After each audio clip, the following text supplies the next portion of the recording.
The team that just keeps on giving. Welcome aboard, Big Sills, in what I like to call my zone. This is my time, okay? This is where we dive in. Like a year ago, when all you, as I would say, students, kept listening to the topics and kept saying, nah, don't worry, Big Cells. We're going to be okay. We're going to ride right into a repeat. I kept telling you, hang in there, kids. Little kiddies, pull up a chair next to Big Sills here. And we're going to tell you how things are going to go. And now, this offseason might be one of the biggest off seasons in the Nick Sirianni era. And I'm going to get into it here in a minute. This team just keeps on giving. I mean, there's more topics. By the way, we're going to do our year-end look at the football team. We'll do that probably in hour number 2. But all you have to do is tune on the radio stations in Philly or read the newspapers. My friends, the team that keeps on giving, the Philadelphia Eagles, I'll say it's one of the best teams I've ever covered. And I keep saying that, and I mean that with all due respect to some of the teams that I covered, like the Bucs. Okay? I mean, the Bucs are somewhat interesting, but not really. Okay? They're kind of interesting, but not really. Especially with the decisions that they're going to have to make, like with Mike Evans and what have you. Okay? All right. Hit the like button. Jason Cole will be with us at 3:30. Big Z will be with us at 4:30. All right. Hey, I got to tell you guys, how many guys believe that this is going to be a complete rebuild on offense for the Eagles? This is a complete rebuild. Coaching staff and personnel-wise. You're going to take a step back this year. I'm sorry. I don't see how you don't see it any other way. This is a step back here. You have changed your entire coaching staff, and you have changed the entire offensive coaching staff out. The entire coaching staff. And the personnel that you have right now to match that coaching staff and that coaching staff's philosophy, they don't match. The quarterback doesn't match. The running back doesn't match. The offensive line doesn't match. And the wide receivers but one matches, and that's Devontae Smith. Where in the world is this a spread offense in personnel alone? This is a complete rebuild. Sills, Lomu and Proctor at 23 don't make sense. They're 27 and 29, trade back, get the same player at the end of round 1. Absolutely. Now you're doing it, Kyle. Look at the grades. Don't look at the name of the players in the draft. If you could get a same guy at a grade of 86 at 23 and you trade back and you could get another 86 guy at 30, trade. Of course. It's not about the name on the back of the jersey in the draft. Okay? It's about getting the same type of player. So, folks, this is a complete rebuild on offense. Howie Roseman is going to change the personnel over. They're getting rid of A.J. Brown and they're getting rid of Lane. They're out. Those two dudes are out. Lane Johnson doesn't fit this style. A.J. Brown doesn't fit this style. You know why? He's not a versatile wideout. Spread receivers move around. A.J. doesn't. He doesn't fit what they're going to do. Now, are they going to run a version of it? So let me get this right, okay? And see this guy here? Fake. He doesn't know. How would he know?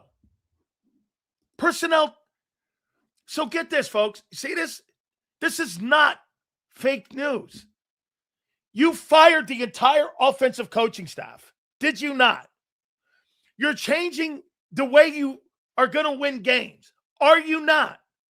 The personnel you have are not that versatile. This is a completely change of pace in what they're going to do. Guys, only knee draggers and people who don't want to hear what we're going to say today won't buy into it. I guarantee you, Lane Johnson retires and A.J. Brown is moved. It's a certainty. You don't have the roster to run what you want to run. And if you think you're going to run a variation of it, why didn't you hire more experienced coaches? Every single one of these coaches you hired are nobodies. So let me get this right. You're going to take guys who have no experience at being coaches, really, and an offensive line coach who failed in Minnesota. He failed. I mean, it's a downgrade. It's a massive downgrade, the offensive line coach. But the only reason he's here is because it's a philosophy change. You hired the most inexperienced offensive staff since Nick's been in the building. Am I wrong? And when you have a spread offense, you move receivers around like Puka Nacua. Y, Z, slot. You move those guys around. AJ's never moved around. Like ever. Like ever has he moved around. Ever. Get this. Fake news. Has AJ ever fucking moved around on the offense? Yes or no? Never. Never. I'm wrong? Well, then why did you fire your entire coaching staff on offense? What do you mean we're wrong? And what you're going to do is change something that was successful with inexperienced coaches. I want you to make sense of this. RC3, make sense of this. So you're going to change philosophy that was 50-18 in the last 3 years with people who are the most inexperienced people, and you hired one of the most inexperienced coaches for offensive coordinator. Explain that. Can you? I'll wait. I want someone to explain this. You're going to change completely every single thing you did to almost run a style of offense like you see in Cincinnati with receivers that don't even resemble the Cincinnati Bengals or the Sean McVay wide receivers. They have no similarities. So, Sills, does that completely shut our window, Super Bowl window, because of these moves on offense? They're blowing it up on They're blowing it up on offense. Okay? Prince, listen, people are going to be getting upset today. They can't get rid of the guy in charge, Sills. Prince, they completely revamped the offense and the coaching staff. Did they not? Yes or no? Here, listen. I'll ask all of you, and then we'll go down this systematically. Have they changed every single coach on offense out? Yes or no? Yes or no?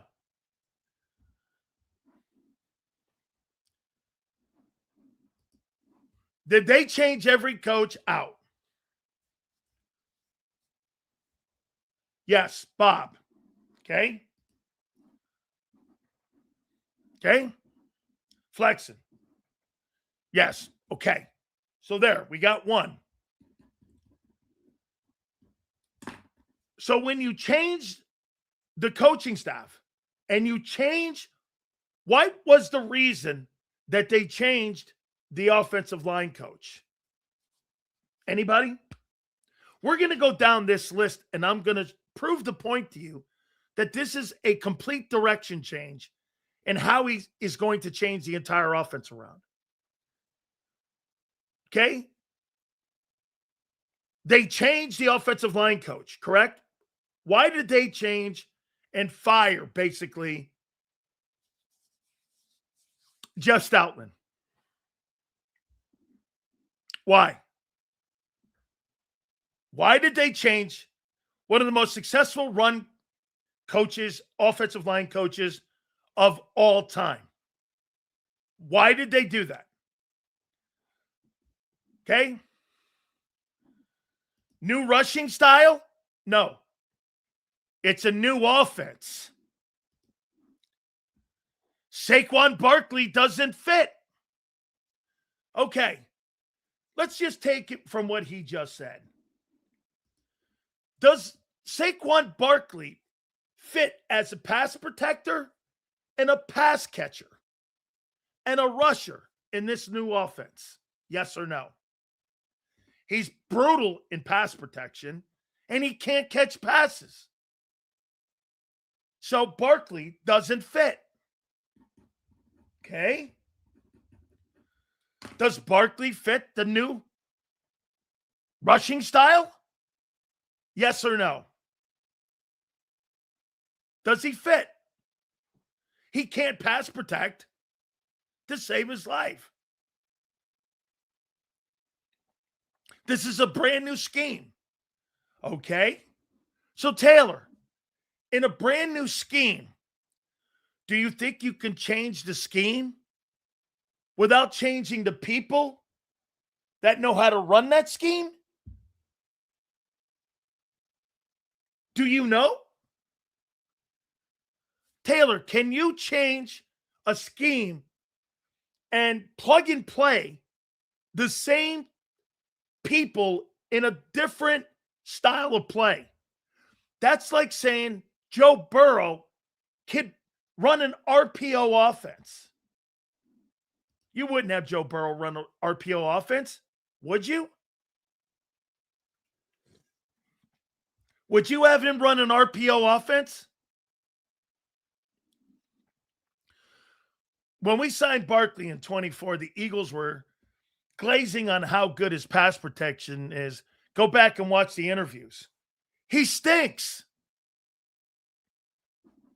Okay, good. So we now realize this. The new running back, thanks to M. Reyes, Barkley doesn't fit. It's a new running style. Catching, blocking, and running. Which Barkley's not that guy.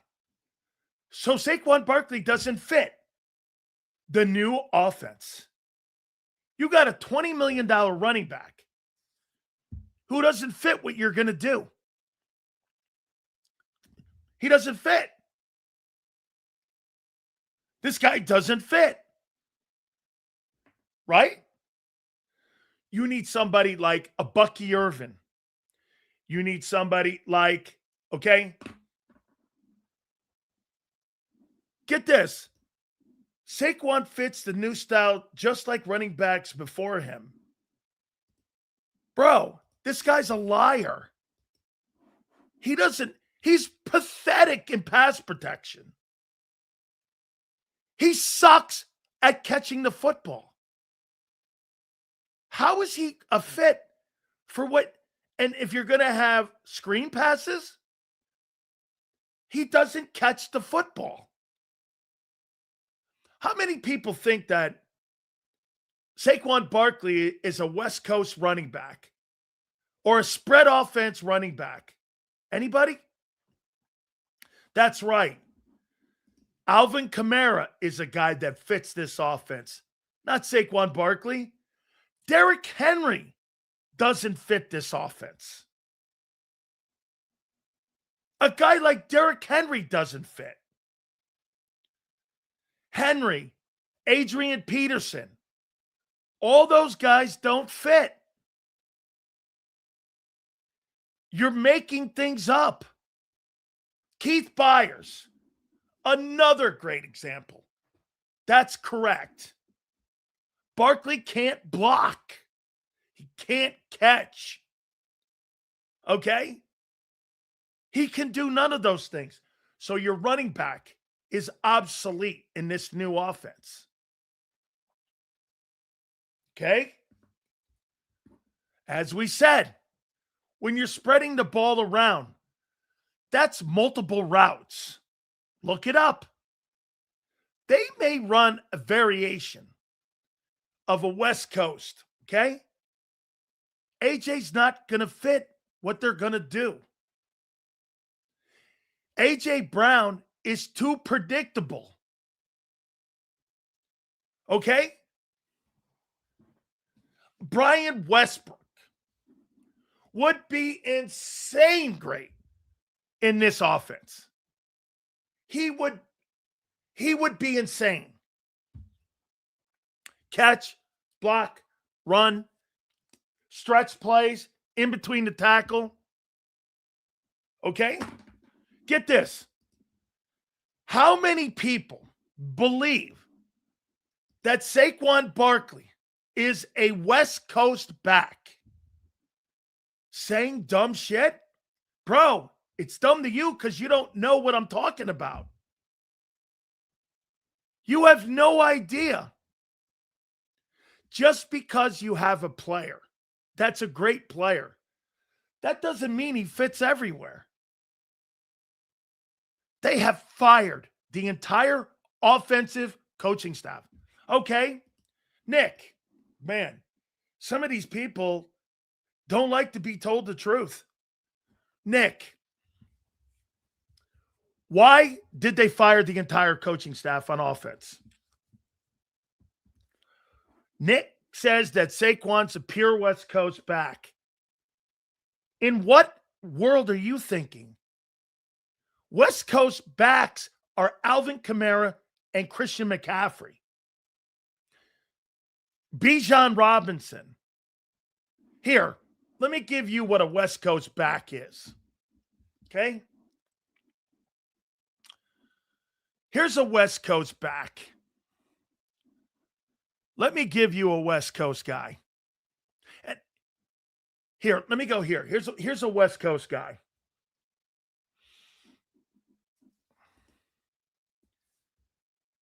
Okay. Bijan Robinson, 287 carries, 1478 rushing.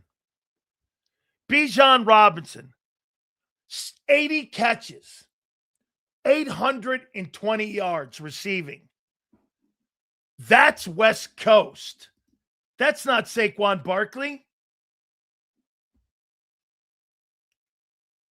Okay? Sills, riddle me this. Why is Howie trying to change what has made us successful? With 2 Super Bowl showings under Nick, or is Howie pushing Nick and Hurts out? Great question. Folks, I'll give you another West Coast back. Bijan Robinson had almost 900 receiving yards and 80 catches and 1,400 yards rushing. That's right. Kenny Gainwell would have been sensational in this offense. Let's go to Kenny Gainwell. I'll show you Kenny Gainwell. Kenny Gainwell would be a perfect guy for what they're trying to accomplish. Here's Kenny Gainwell. 537 yards rushing. 500 yards receiving. That's a West Coast back. That's a back that blocks. That's a back that catches the football. This is what, and by the way, these are the coaches you've hired. This is their MO. The stuff that you, get this, the stuff, here. Kenny over Saquon, absolutely. In this offense, yes. You know why? Because the coaches you hired, this is what you're going to do. Saquon can't catch the ball 100 catches. He can't block. He doesn't fit. Okay? It's really ridiculous Why would you change your entire staff then? Why did you just keep the guys you had? If you thought you were going to do the same shit, you think these guys could run and play in the Sean McVay offense? Man, you're not a lot of you in here are not very intelligent on football. You're just not. Sills, I don't get what they're doing. I don't either. Here, Curtis, do you remember me saying this a couple days ago? Curtis, remember me saying DeAndre Swift would be great in this offense? Absolutely. He'd be great. Do you remember me saying this, Curtis, a couple days ago? I made this comment. By the way, guys, please hit the like button. Appreciate you. We're going to know what you're going to do if Jeff Stoutland's here or not. Okay? We're going to know. It's a complete about face. This is a complete change of direction. I think the Philadelphia Eagle coaching staff and the organization came up with the notion this offense has gone as far as it's going to go. Howie flipping the scheme keeps Howie the focus for yet another retool. It also keeps with Howie's belief of plug and play. Yeah, but here's the difference, Bob. The staff's been changed out. You know, how about this? The only time that you see staff change like this is if the head coach has been fired. Will Shipley might be a factor here with this because he can catch, run. Now, look, obviously, he's not a superstar talent in running the ball like Barkley, but Barkley's below average in pass protection. No one wanted to work with Nick. That's why we hired people with different schemes. But you've hired all these people that have a completely different skill set than what you had in the building. They've completely gone in a different direction. Do you actually think that the players fit that direction? This is why you don't like firing coaches. Because when you fire coaches and they want to bring in their scheme, most of the time, the players don't fit. You said Lane doesn't fit in this scheme 10 minutes ago, the best right tackle of all time. Haas, he doesn't fit. This guy's a run and a road grader. They're not doing that. They're going to try to throw the ball 30, 40 times. Best right tackle of all time. That's not true. One of? Yes.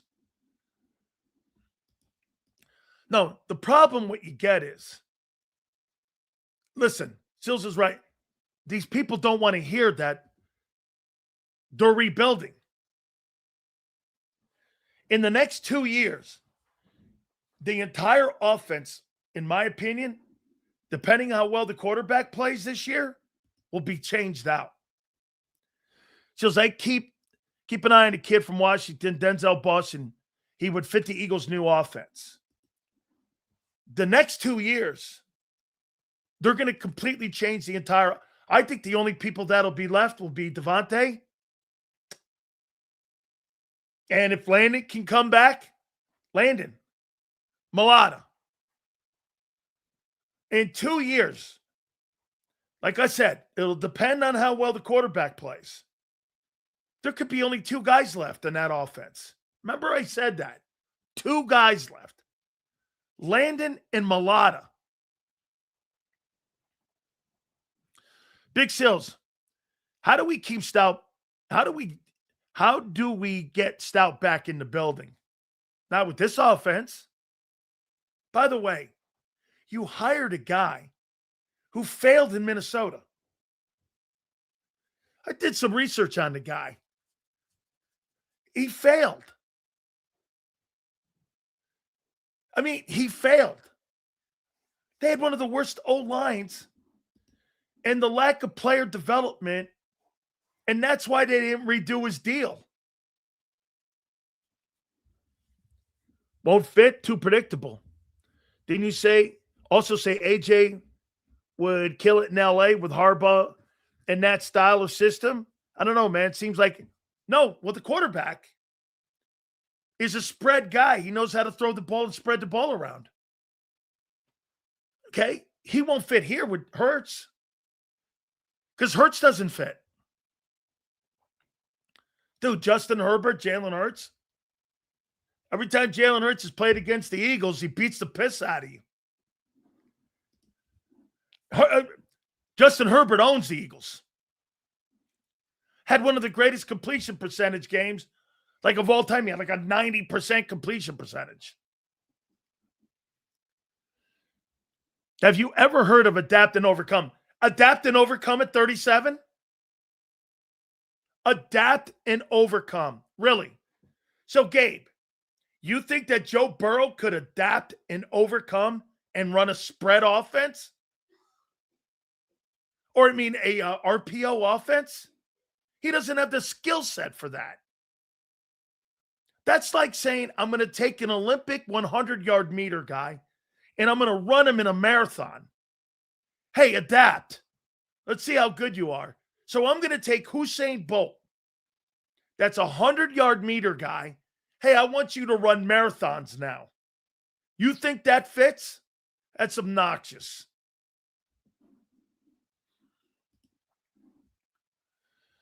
Jesus Christ, Hill, stop lying. Lying what? What am I lying about? Lying? Yeah, that's what I do, Prince. I sit up at night thinking how to lie to you. Holy shit, what a ding-dong. Foles is successful in the ARP. Foles is a superior quarterback in the pocket than Hurts will ever be. What are you, crazy? Can't wait to see this shit show. I can't either. I don't believe it. How does it feel to see a true defensive team like the Seahawks win a Super Bowl? I saw one a year ago. I'm not impressed that much with the Seahawks.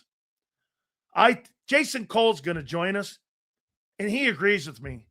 That team's not one of the better football teams that has won a Super Bowl in the last 20 years. That's not that hot a team. You take JSN off that offense, very underwhelming. That's not that impressive of a team. Their defense is very good.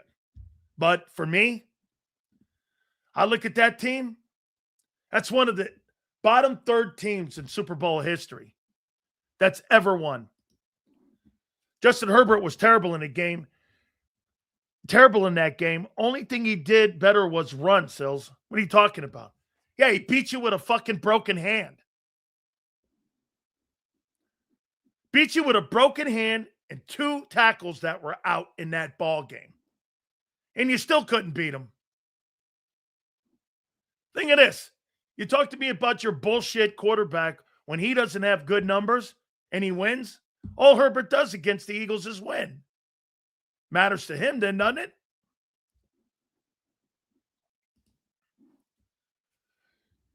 You specifically said AJ is too predictable. He is. It's the way to line him up. That being why he won't fit this system. What do you mean I'm flipping? What are you talking about? They're not going to move. He can't.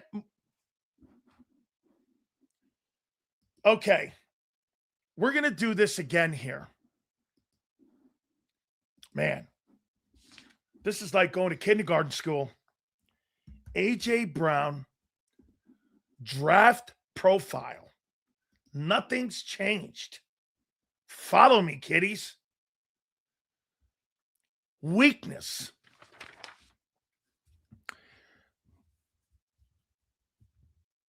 Faces limited press looks from the slot. Struggles in the slot. That's never changed.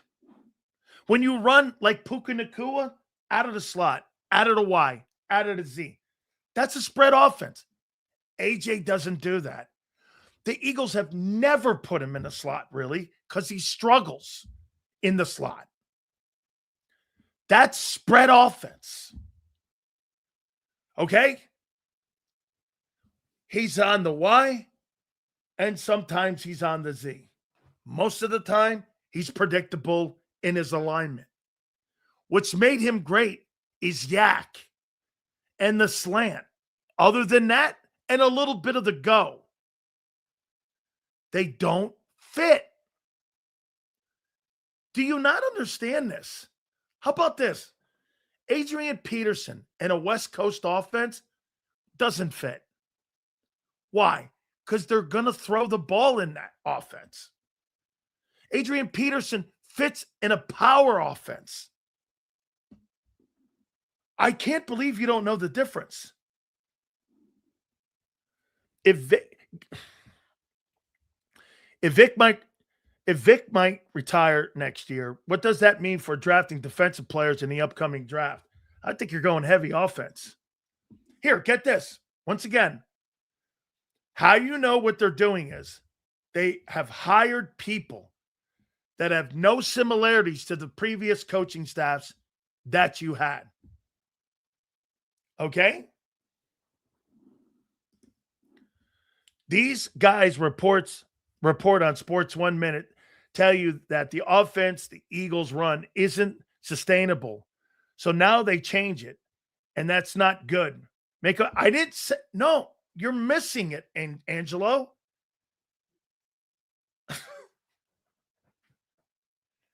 You people are not very smart. You're changing everything too abruptly. You're hiring a brand new coaching staff, and you can't get rid of the players you have under contract. This is not college football where you can go from Tua or from Hurts to Tua because you have 8 quarterbacks that are 5-star kids deep. This is abrupt.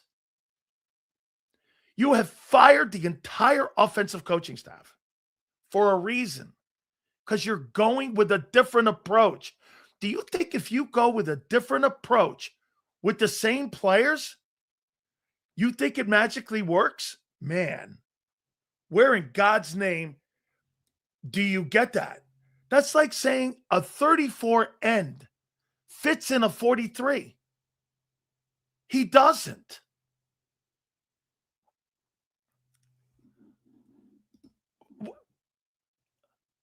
Flip-flopping on what? This is your doing. You fired how are you not understanding this?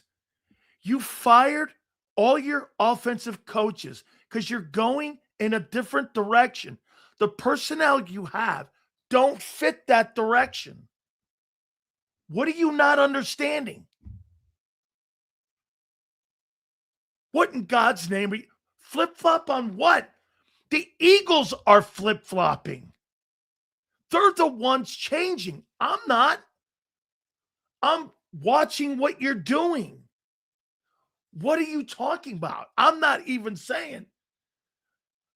They don't have the personnel to run West Coast. You don't even have the fucking quarterback to run a West Coast. My God. It's just dumb. Man. So wait a minute. You think that I get it now. It's because you think Hurts can run a West Coast offense. He can't. 4.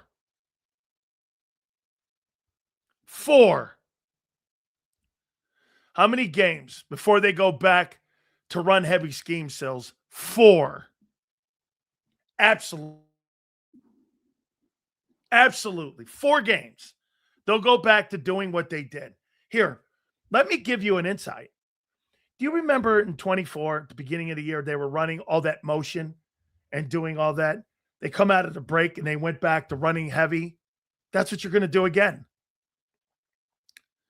Because the personnel, you don't have the personnel to run what they're going to do. You said it. It'll magically work with AJ in LA, though, because the quarterback is a spread quarterback. He gets the ball around. He's excellent in the pocket. Hurts isn't. Dude, AJ Brown in Los Angeles with Mike McDaniel and with Jim Harbaugh and with Justin Herbert would catch and go for 1,500 yards. Because he's an elite quarterback. Good God. Sills, this isn't the 90s. It's a West Coast variant. Hurts is absolutely based off of what, Paul? Paul, based off of what? That you're coming up with that? I mean, based on what? That you've seen where he's gone every week, where he could carry a team from the pocket. Based on what? Without him running. Where did you? He's never done that in his entire career without running. Ever. Sills, I agree that AJ has been used in a predictable style. Do you think that change of being used like Puka or he doesn't have that skill set, Bob. He doesn't have it. He can't move into the slot. But you just said that's not the receiver AJ is. Dude, the quarterback with him in that system, he doesn't have to be moved around. They'll keep him in a primary role in Los Angeles. And then they'll get a guy. Look at Devontae Adams. Devontae Adams is used in that role in Los Angeles like AJ is used here. Puka Nacua is the guy that's moved around YZ slot.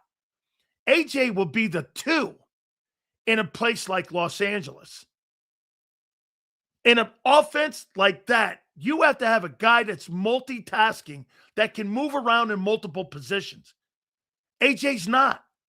You've never done that here. All of a sudden now, you're going to fucking start saying he can do it? Based on what? In his 4 years here, or 3 years here, he's never done that. Man. How come Devontae Adams sucked with Aaron Rodgers with the Jets, Sills? Hypothetical takes are trash. Okay. He did not suck. The offensive line blew in New York. Have you noticed? He goes to a better offensive line. DK Metcalf is used in the same role as AJ. I can't believe that you're not understanding what they're doing. You really believe that if you hire 5 new or 6 new offensive coaches and you have the same personnel and those guys have a completely different philosophy on how you were winning games prior, you think the coaches are going to change? The coaches aren't changing. They're changing the offense. That's right. Cooper Kupp is used in that role. That's correct. What they have that's special in Seattle is that JSN and Kupp can be moved around in multiple positions. And that's why that West Coast offense works, is because they have skill sets. Okay? Don't know, but getting rid of Stoutland is a bad thing. It's a bad thing because, well, not really. Not if, okay, Charles, let's ask this question. Why did they get rid of Jeff Stoutland? Owning me? No, you guys, no. Owning you? So wait a minute. We're going to do the exercise one more time. Why did they fire the entire offensive staff? Anybody? Why did they fire him? Why did they fire the entire offensive coaching staff that went 50-18 and 2 Super Bowl appearances? Bad results? Like what? 50-18, 11-6, 9th best rushing attack? What do you mean? Bad results? You fired your pass coordinator, your run coordinator, your offensive line coach, your quarterback coach. Fired them all. Why?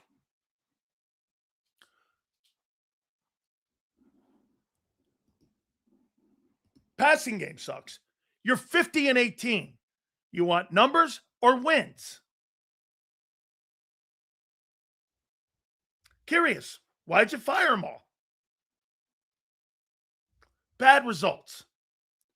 Okay? So let's just say bad results. Every guy you hired to replace the men that you fired are completely opposite of the people that were here. Why? I'm asking you guys the question now. Why? Why did you hire people that have a completely different philosophy than what you've been doing the last 4 years? Why? I'm asking. Let's see if you can answer.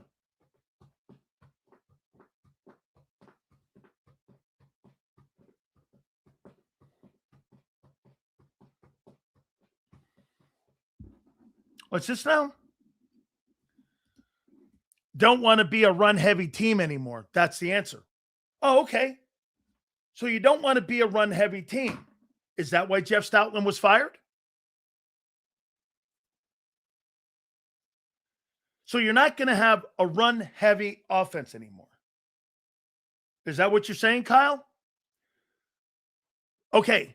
Because why? I'm changing. I'm not changing shit. I didn't fire all these people. You did. Okay. So you're going to throw the ball now. Is this correct? You got away from the best offensive line coach since Alex Gibb. Because you want to do, why would you fire Jeff Stoutland? M. Reyes, you're finished today. You should take the rest of the day off. Guys, why did they fire Jeff Stoutland? Why?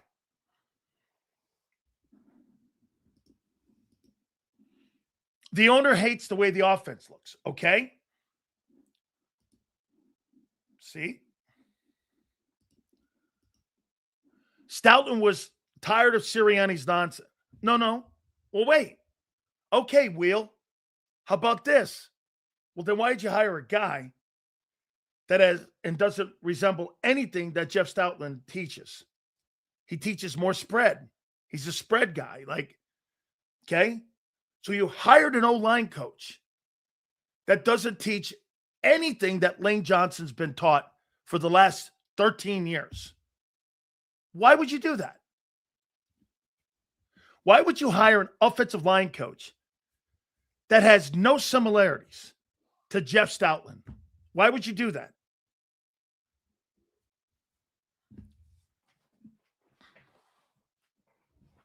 This guy teaches nothing. Not in the same zip code of what he teaches. It's a completely different dude. Why would Lane? So Lane now is going to be taught a different scheme at 36? Why? Because Stoutland wouldn't kiss ass?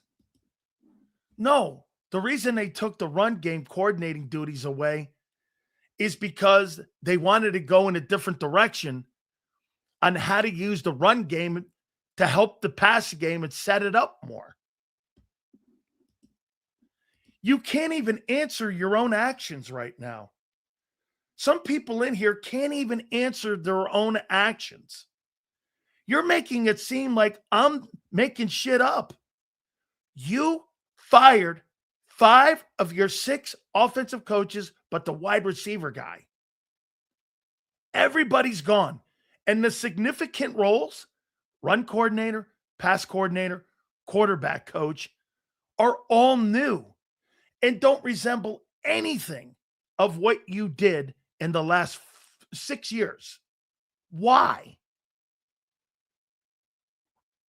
Why have you changed? You can't answer it. You're not going to win the Super Bowl every year. You were 50-18. You were arguably in the last 5 years the most successful football team in pro football. You've been to 2 Super Bowls. Only the Chiefs have been better or as good as you in the last 5 years. Why are you changing your entire offensive coaching staff out? Why would you do that? Why would you do that? And the people you replace them with have nothing in common with what you've been doing in the past. Can you answer those two questions?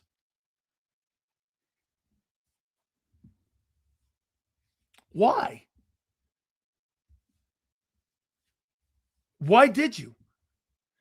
Jeff Stoutland got bad in one fucking year? Where he comes off one of the greatest rushing attacks in pro football history? Seals, you think Jalen wants to move the offense around to preserve himself in the careers of the O-line? I don't think Jalen Hurts gives a shit about any of that. No, Leon. You guys think I'm making something up and maybe I'm not seeing what you did. So, Leon, did you fire the O-line coach? Yes. Did you fire the coordinator? Yes. Did you fire the pass game coordinator? Yes. Did you fire the run game coordinator? Yes. Did you bring all new guys in? Yes. Do they resemble in any way whatsoever the people that were here? No. Well, what do you think you're doing then? Enlighten me. What do you think you guys are doing then with all of these moves? Hey, do me a favor. Enlighten me. Maybe I don't know. Help me out here. Get this, folks. Am I making this up? You fired the pass coordinator. You fired the run coordinator. You fired the O-line coach. You fired the offensive coordinator. Did you not do that? And did you not hire people that don't resemble anything of those people? That's not made up. Does anybody think that that's made up? You fucking did all those things. What's made up?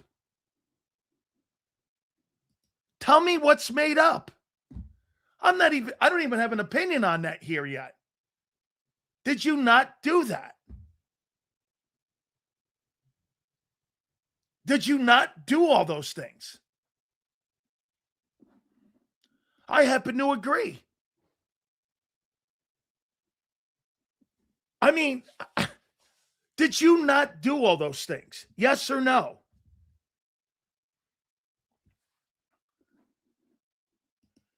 Then why? Okay, wait.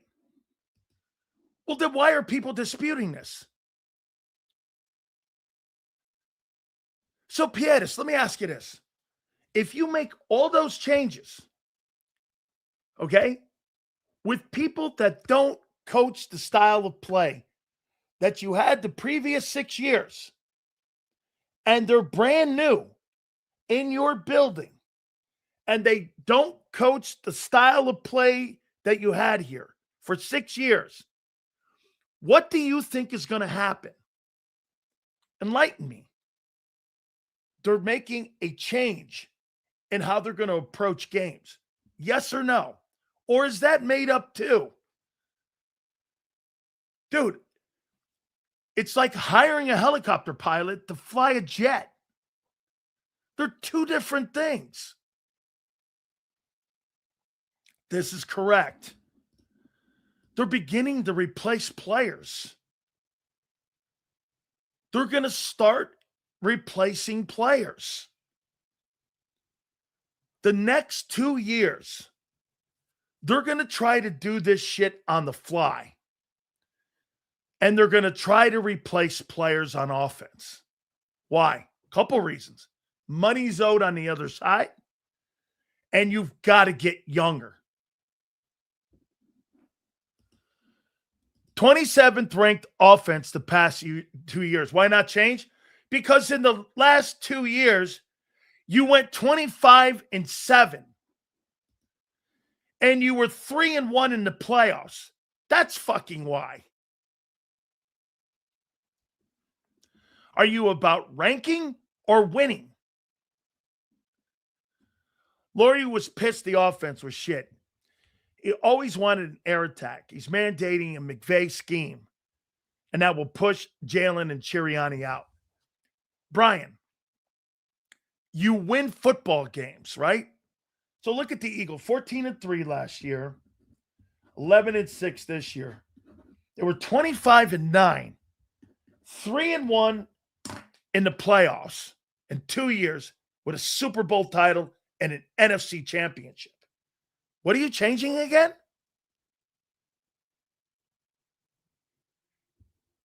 Okay? 25-9. Show me a better team. I mean, if you add it, you're 38-10. The Seahawks are like 31. Or no, what are the Seahawks? The Seahawks don't have that good a record.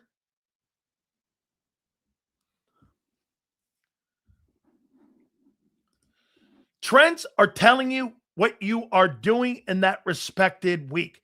That's how game plans are made. Once again, we had to educate you on game plans because you don't know how a game plan is made.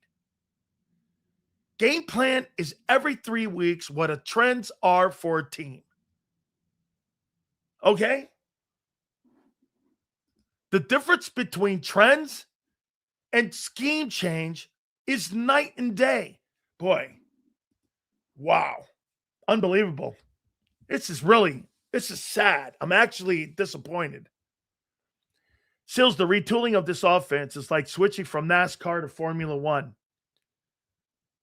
The track is different, so the car needs to change. It requires new guys in the pits as well. Correct, Bob. Bob, NASCAR has smaller tires, okay? Formula One has bigger tires for the turns that they have to go through when they're doing Grand Prix. It's a complete different skill set. But these people in here think you could put a NASCAR driver in a Formula One car because they're drivers or because they play left tackle. It's the dumbest shit I've seen in 6 years doing the show. Can't believe how stupid some of you are. Says Lori never cared about winning. I don't believe that. It was passing. Duck could win, but have meetings with Lori. I understand that. The two need to know questions is Jalen or the organization. The reason for stopping the run and who hired the new coaches, Sirianni or the organization. I don't know what you're doing.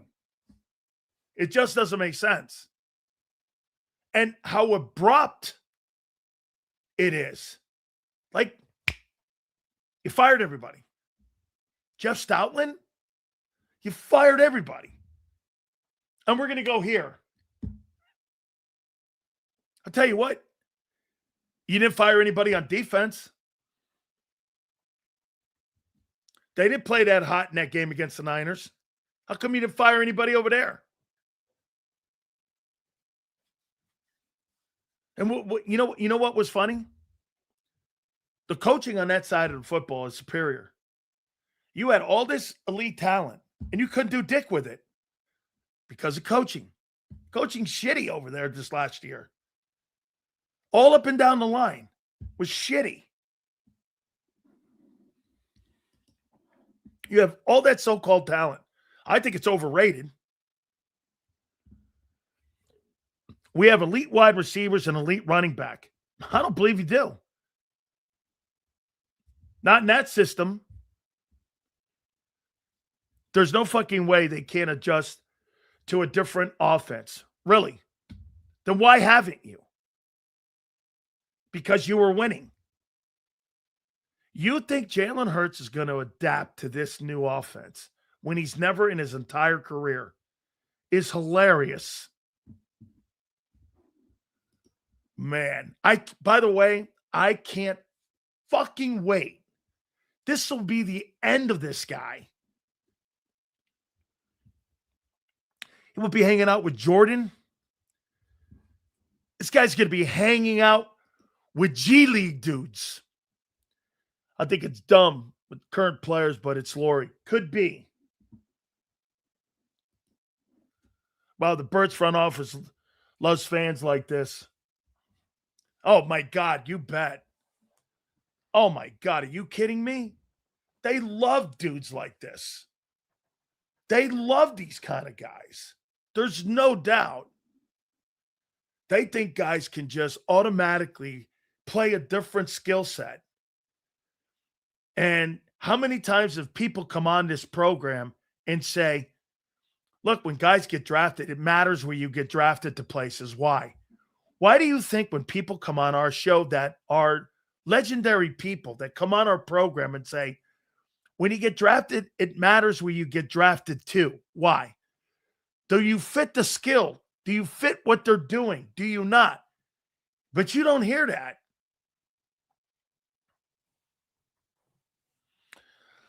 Sills, I'm surprised you haven't mentioned the implementation of the tight end and screen game from Green Bay. Biggest mismatch is the tight end. Jalen D. Smith, Barkley, two tight ends, mix of Ravens and Packers offense.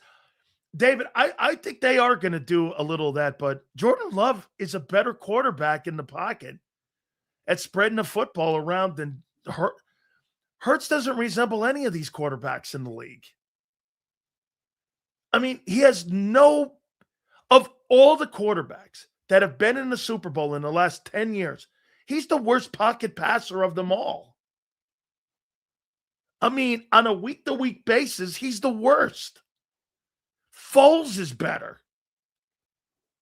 I mean, but that, again, he wins games differently. It's not an indictment on his resume. He's just different. It's so funny how you're hoping on his down. Hoping? I'm not hoping for anything. I'm just telling you what my opinion is, guy. You don't like it? Can't help you, kid. Sills Mannion loves 12 personnel. We need to draft Shadiq.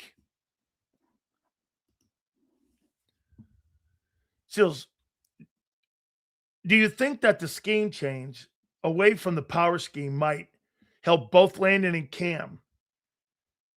We're going to have to wait and see how they are in pass protection. Which, by the way, the Eagles were, hey, Kyle, what were the Eagles ranked in pass protection last year? Because they weren't bad. The quarterback just held on to the ball too long. Both moved very well. And if they stop going nose to nose, it could, yeah.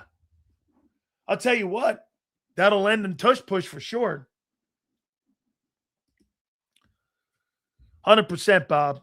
Pass pro was good with the banged up. Yeah, it was good. Thanks, yo. 7th overall.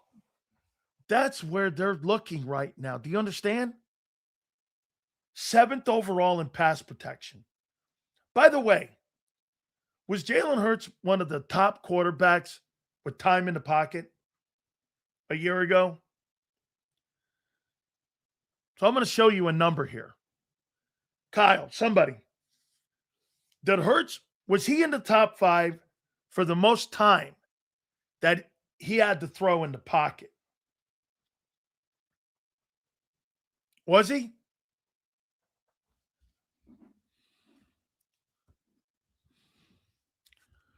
Okay, no, wait a minute.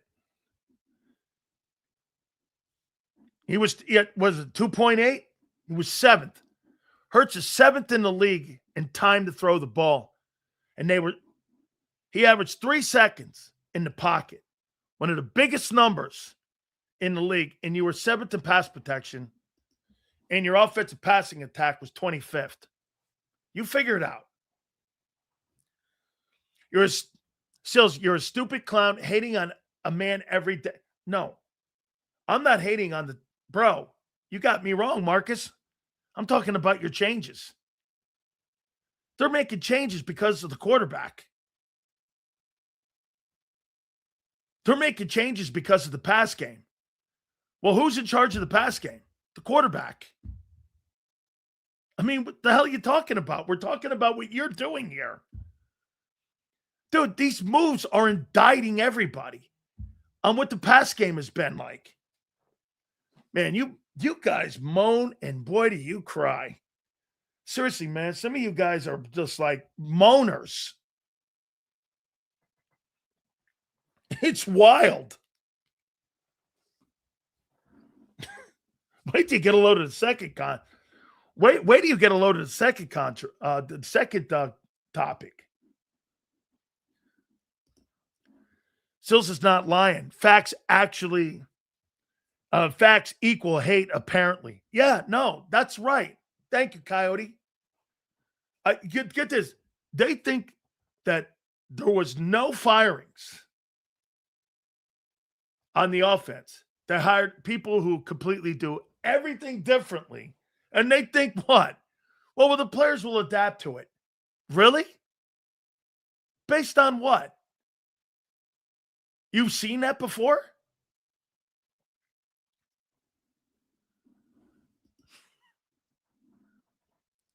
I mean, I can't wait for Jalen to fail. Coming from a loving place. Yeah, because they're putting him in a failing position. They're not bringing coordinators in here to help Hurts. They're bringing coordinators in to try to change Hurts. Why? That's people who hire people every day in life. Bring them in and try to change people instead of letting them do their jobs. Sound familiar? If you just kept growing Hurts from 22, he'd be, God knows how much more winning he would have had if you just kept him on the same track that Shane had him on. No. Let me ask you this. Do you think the passing game has gotten better since 22? Yes or no? Yes or no? Do you think it's gotten better? Since 2022, has the passing game gotten better? Anybody? Watch this. Yes.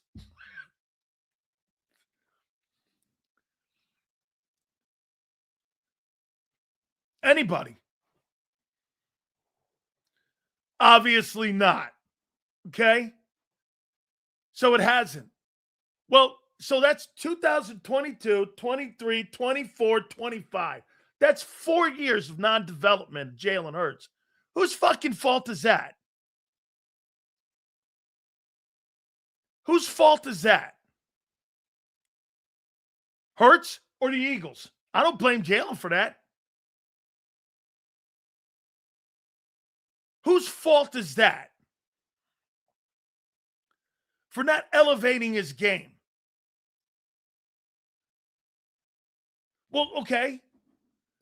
You're right. Why didn't you stick to doing and teaching him tricks that he knew? Why didn't you teach him and keep him on the same track of when he was 2022 and keep elevating it like Shane did? Hey, let me ask you this, guys. Do you think that Shane Steichen elevated Daniel Jones last year before he got hurt? Yes or no?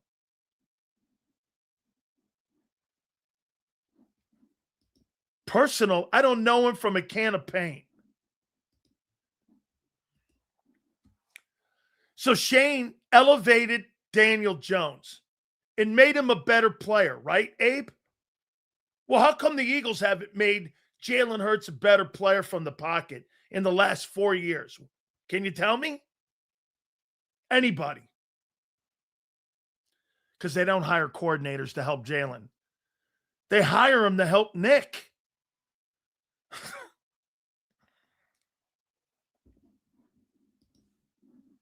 With arguably the two best receivers duo for sure.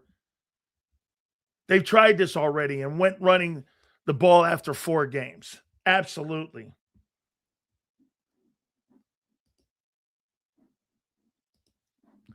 I don't blame the coaches. Is Hurts mute? Step up and engage. Why? Hey, Duel, when you're making $51 million and you're winning games, are you really going to holler? We're going to get to that here in a second here, by the way. Okay, we are. Wow, that one topic was kind of tough. By the way, Jason Cole at 3:30. Big Z will join us at 4:30. Boy, this is tough to swallow, I see. You're revamping your offense personnel-wise and coaching-wise, and you don't like it. I don't blame you. By the way, I'm not fighting you. I don't get it. I'm not fighting you.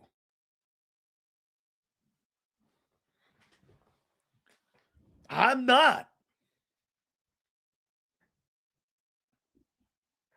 I'm not fighting you. I don't get it. Dude, if I'm 50-18 and I have all this winning, I'm going to continue to evolve what I'm doing, not do something different. You're going to do something different with people that are really good players, assuming they could take on these new challenges. Is ridiculous. Why'd you draft them? Man, this just does not make sense. Unless it's a rebuild. Now, look, I think Mulata can handle it. Believe it or not, I think Landon will be better because of it. I don't think Cam's getting out of this. Tyler Steen, it may actually help Tyler Steen. You're going from a power team to a finesse team. Like it or not, you're not going to be a power team anymore. You're going to be a finesse team. This is exactly what Nick has coached his entire career. They basically have given, I think, Nick the keys to go, all right, Nick was brought up in this. I was with him in San Diego with this. What style of back did they have? Hey, Kyle, tell these people, what kind of back did they have when Nick was in San Diego with Phillip Rivers? And it wasn't LaDainian Tomlinson. Does anybody remember what type of back they had? Anybody? LaDainian Tomlinson was already gone by then. Do you know what kind of back? Jalen Hurts took a blowtorch to the offense, Hills. Looks like the kid who has everyone running away like he has coochies. Like it's cooties. And this is pathetic. Melvin Gordon and who else? Not Sproles. There's one more. Did anybody say Austin Eckler? Austin Eckler? Did anybody say that? There you go. Austin Eckler, Melvin Gordon, guys who could catch the football, guys who could run with it. They didn't have that kind of, they didn't have Adrian, they didn't have LaDainian Tomlinson there. They had guys like Austin Eckler and Melvin Gordon.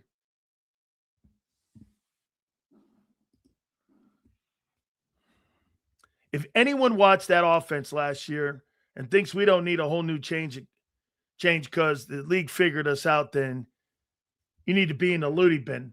That's what the coaching staff did in this offseason. I completely agree with you. I think they had a come to Jesus conversation. And they said they've caught up with this and we're going to have to revamp the offense. Dude, revamping the offense doesn't just mean the freaking coaches. It means the personnel too.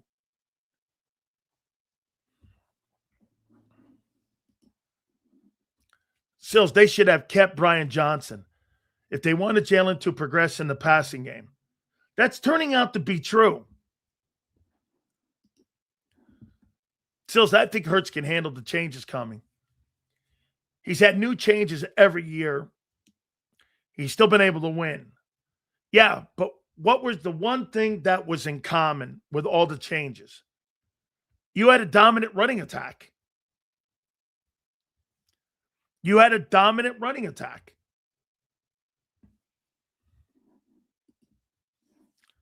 Lane isn't retiring, according to Baldy. Was that before or after Stoutland retired? When I asked Baldy that question, that was before Jeff Stoutland was pushed out. Was it not? Baldy asked Lane if he was retiring, and he was coming back at the time. Why don't you re-ask that question again? Re-ask that question now. Jalen leaves the pocket because he can't see. He's not patient in the pocket. Hey, so here, I'll show you something else. Let me go here with AJ. And this is a guy you're going to have run your spread offense or a variation of it.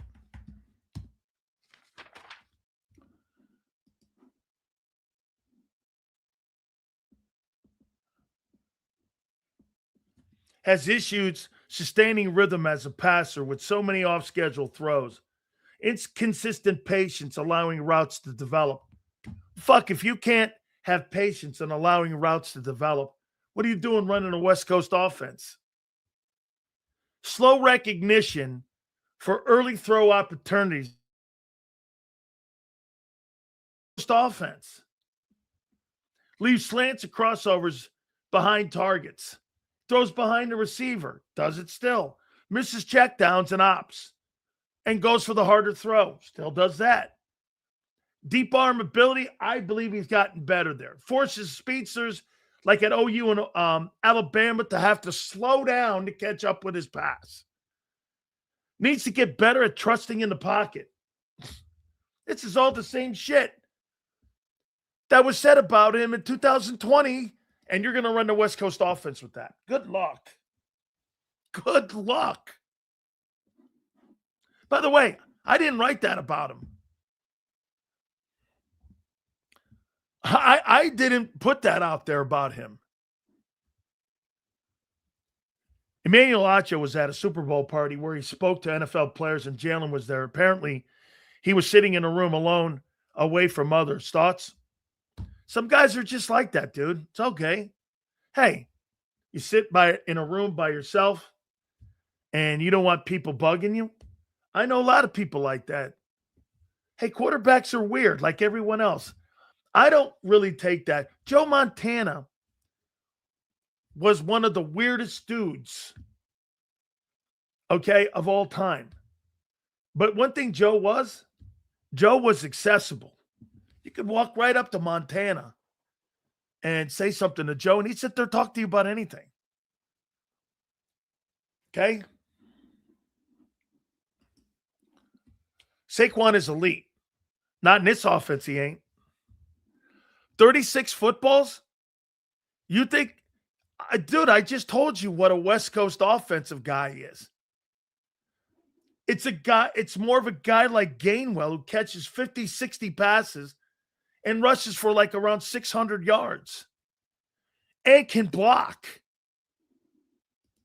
Man, Saquon Barkley is not a West Coast back.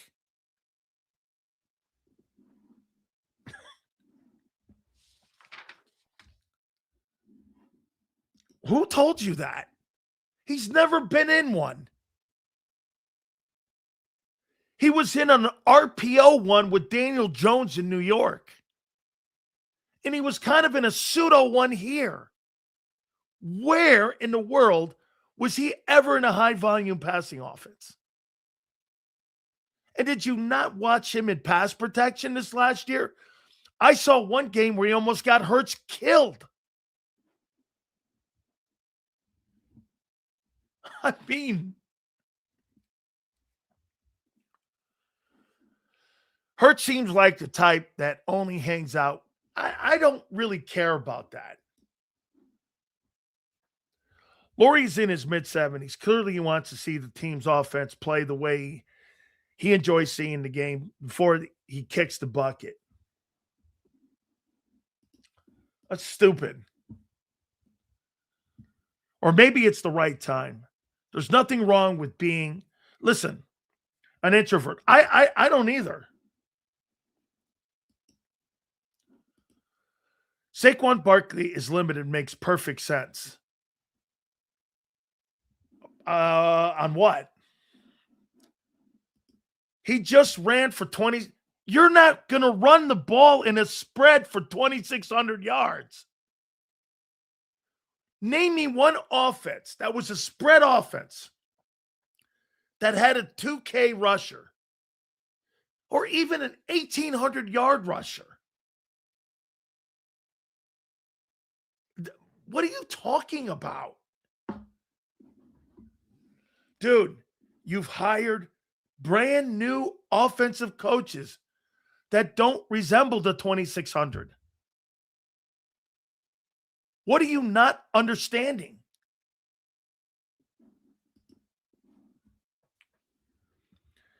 Seals, the funny thing about a West Coast back is that they need a quarterback that can read defenses. That's correct. Hey, Roger Craig just went in. Roger Craig's a West Coast guy. He's a dual threat dude, can catch it, can block, and can run. That's a dual threat guy.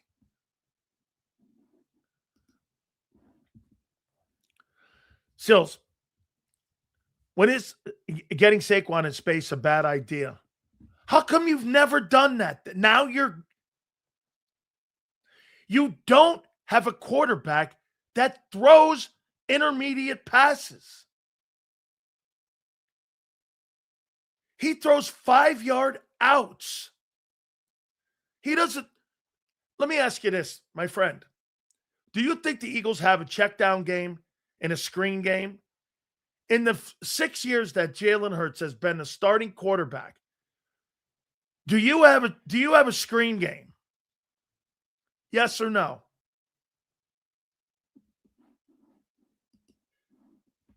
Do you believe that's a skill set that he has? Throwing checkdowns and screens. Now he's going to do it?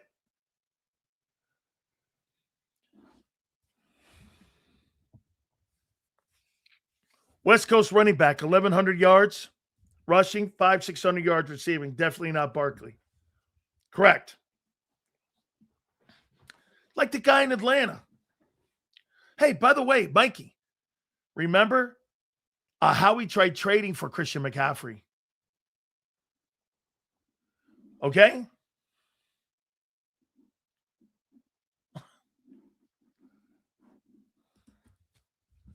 Sills doesn't watch the games the Eagles win.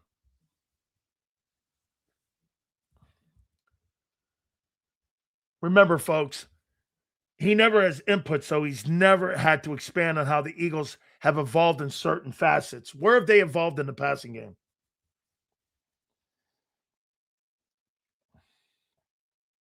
Where have they evolved in the pass game? Where have they evolved in a screen game?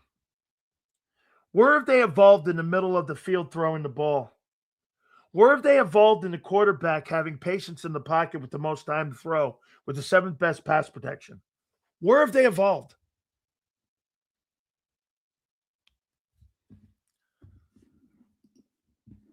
I mean, where have they evolved? Seals, do you think Howie would consider Linda? Maybe. But that's too much money. You got tied up in Landon or Cam. Seals, the Packers aren't a high-volume passing offense. At least based on Love's numbers. I think they're a balanced offense, which is what the Eagles need. All right? That's not a bad take. But what's the one thing that you have that's different in Green Bay that you don't do in Philly? You have a massive tight end in Green Bay. And the quarterback is tall and throws across the middle of the field. And the quarterback's completion percentage is higher. So it's more effective. The running game is like 1,300 yards up there. It's just to protect third down. They're trying to be between 3 and 5 yards on third down.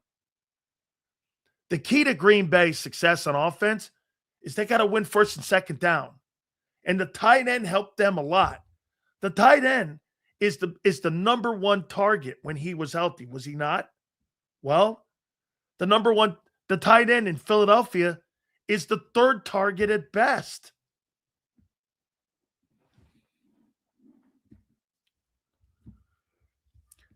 Jalen needs to watch film on Brees so he can learn to take deep dropbacks. He did. He took 9 instead of 7. Okay? They need to roll out.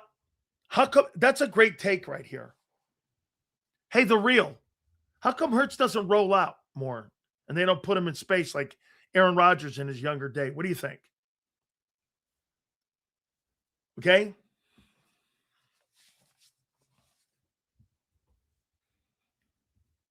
You tell me. Real. How come they don't roll Hurts more? What do you think? Why do you think they don't move him around them? Okay? How come they don't move him? He's an athlete. Because he panics under pressure. Right. He rolls right to the sidelines. Hurts doesn't really stay in the pocket and try to evade, right? He runs to the sideline. What happens, Real, when you run to the sideline? You limit the space on the field to throw the ball, which means this. He has the out of bounds as his failsafe. So if it's incomplete, it's protecting the football, which is not a bad thought. But it limits your throws. You got the sidelines. You're taking on 12 guys every time he rolls. He closes that's right. He closes the field when he rolls like that.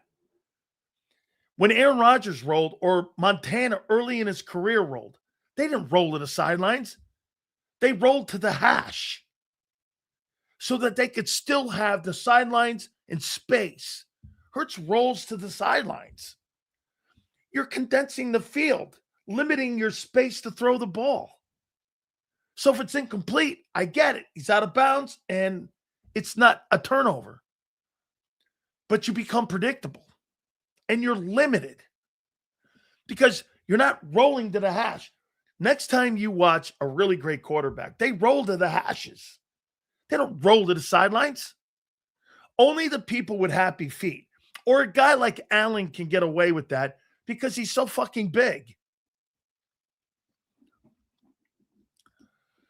Why would Jalen Hurts step up in the pocket when he can't see over the line of scrimmage? What, so he can't see more? You're limiting the middle of the field when you do step up. He can't step up in the pocket. He's 6'1", 6 feet.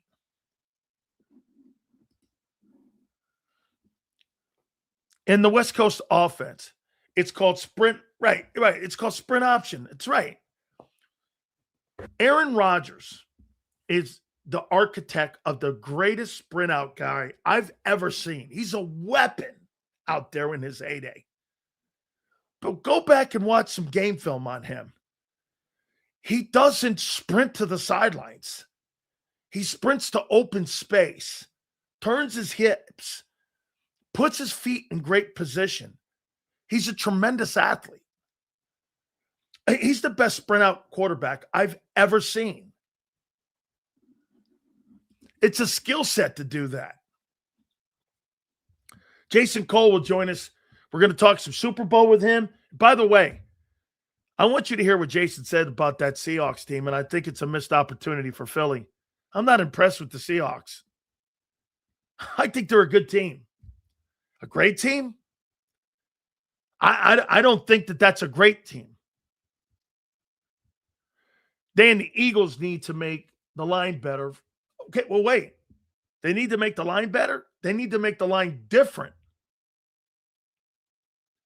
You got a power running offensive line. By the way, here's something I want to say, though. on how dangerous this move is that you guys are making. Tell me something. What has been the identity of your 2 Super Bowl wins? I'm going to make a comparison to you. What has been the identity of your 2 Super Bowl wins in Philadelphia?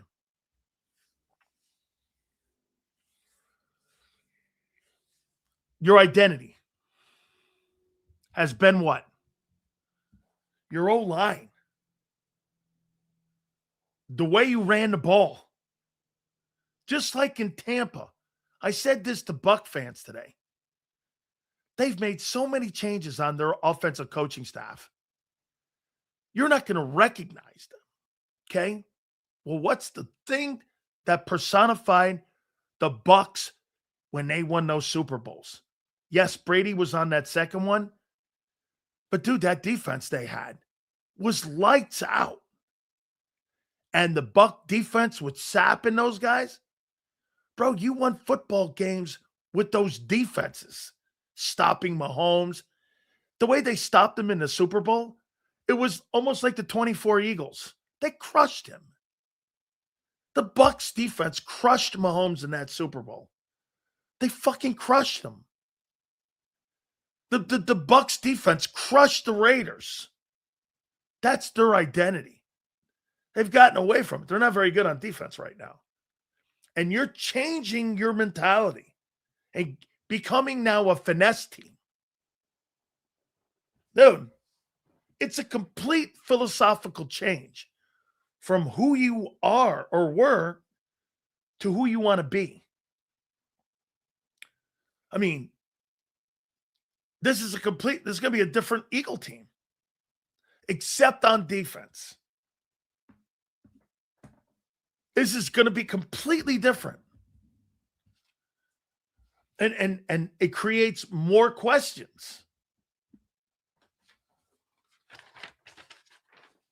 That's all I'm saying. It's just going to create more question marks. I mean,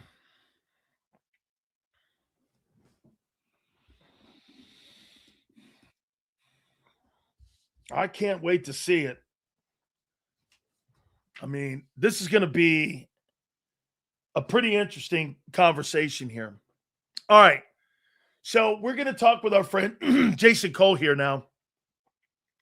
And I got to tell you something. Jason said something to me the other day, and I wanted you guys to hear this. And I think this is a lost opportunity from the Eagles because at the end of the day, when I and Jason watched this Super Bowl on Sunday, I'm sorry, but I wasn't impressed with either team. I think that defense in Seattle is a really good group. But to sit there and say that that's one of the greatest teams that we've seen play in Super Bowl time, I'm not there. So we'll talk about that. We'll also talk about the new coaching hires that are going on, especially with what the Eagles are doing. We'll do that now. We'll bring in our Hall of Fame voter, Jason Coley, joins us now. Jace, how you doing, brother? I'm great, man. How are you?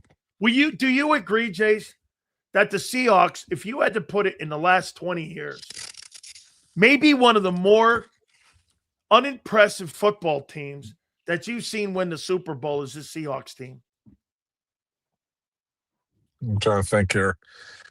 The Giants team, if you go back and you look at the regular season, probably the second one, not the first one. The second one was weaker than the first one. The first one had guys up front, like, a lot of guys who could play, Strahan, and they were six deep in pass rushers, Kiwanuka, Yura, Tuck, other guys.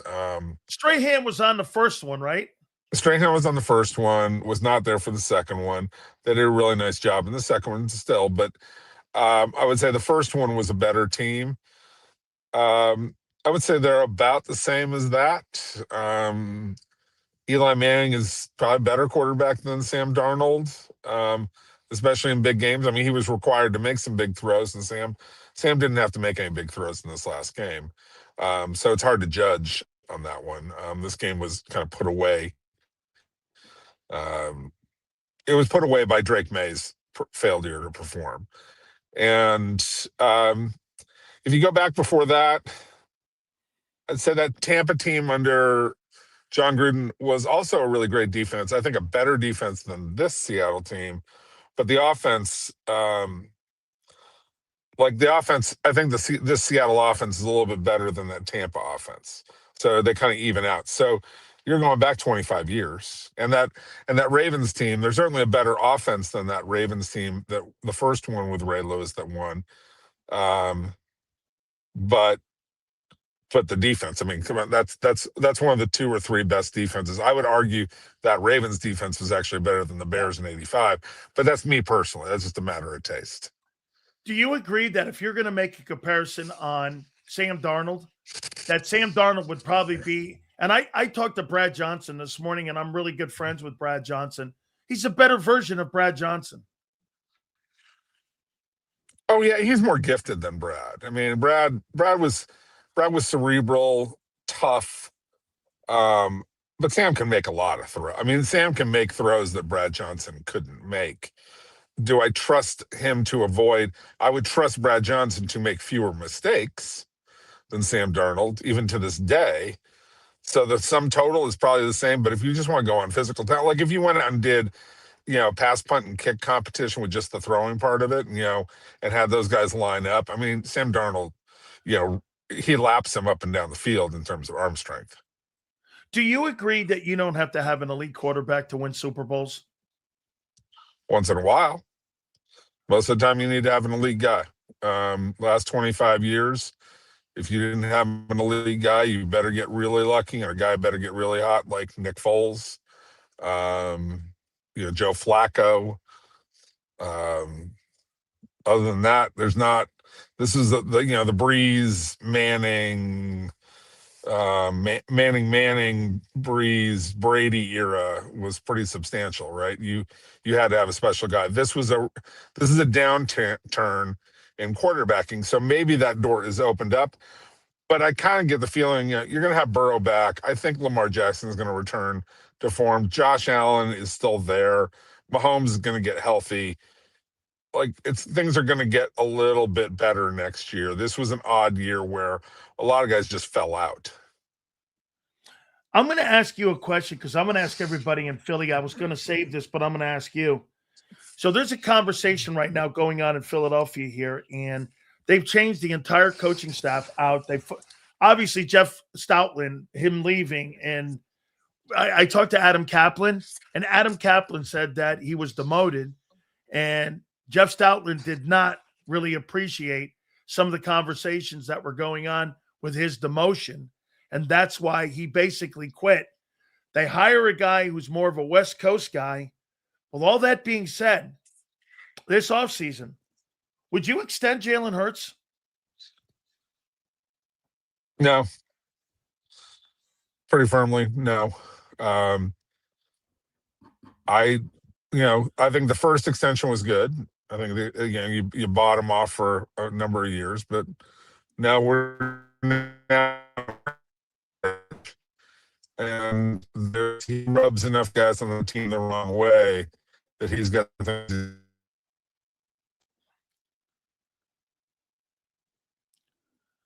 Did you lose for? Yeah, just a little bit. Can you repeat that, Jace? Go ahead and repeat that. Why you wouldn't extend him? I would not extend him because I think he's rubbed enough guys the wrong way on the team, and he needs to prove that he can evolve as a player. Some of the things that he's done during the regular season, they're starting to catch up with. But the bigger thing is, can you keep a guy like AJ Brown on the same page with you? I mean, that's your job as a quarterback. The coach is there, but you got to make that guy understand he's part of the equation. You got to feed him somehow. You got to make him understand he's important to you as a quarterback. And I think that Jalen Hurts, especially a guy like Jalen Hurts, who's a limited passer, you need all the reinforcements you can get. And I think that I wonder if Jalen has sort of bought into his own BS a little bit. Fair enough, and I'll ask you this. Don't you think these dual threat guys have a smaller ceiling than guys who are pocket guys? Because Once you stop running, which he did and which he has, like you said, he's not an elite guy from the pocket. He's not going to win games from the pocket there. And this is what they're trying to evolve now. And to me, if you're changing the offense, I mean, you might as well change the quarterback out. Well, I would ride it out for a little while. Like, I mean, he's good, and he's had two spectacular Super Bowl. He is good, and you don't want to just look. Don't throw out the baby with the bathwater just yet. I mean, you want to see can he evolve? You know, do I have doubts about that? Sure, I have doubts about that. You know, do I? You know, but you don't just throw a guy to the side. You know, in this situation. I mean, that's a fantasy football kind of conversation. Like there's a real football discussion that has to be had. And are the odds against it? Sure. But what are you going to replace him with? I mean, there's nothing out there. You know, what do you think you're going to get? Yeah, but Jason, I just watched a guy win a Super Bowl who was on 5 teams. Yeah, but he was still a first-round pick. He's still talented. You think that's an off, right? Yeah, I think it's a one-off, and I don't think it makes you very consistent. I want to see if I want to be consistent with my quarterback play. More often than not, you're not going to have a year again where Joe Burrow gets hurt, Lamar Jackson gets hurt, Patrick Mahomes gets hurt. You know, like everybody who's supposed to be good. You know, San Francisco loses 2 key players. You know, Philadelphia kind of falls apart and is not very good. Like that doesn't happen very often.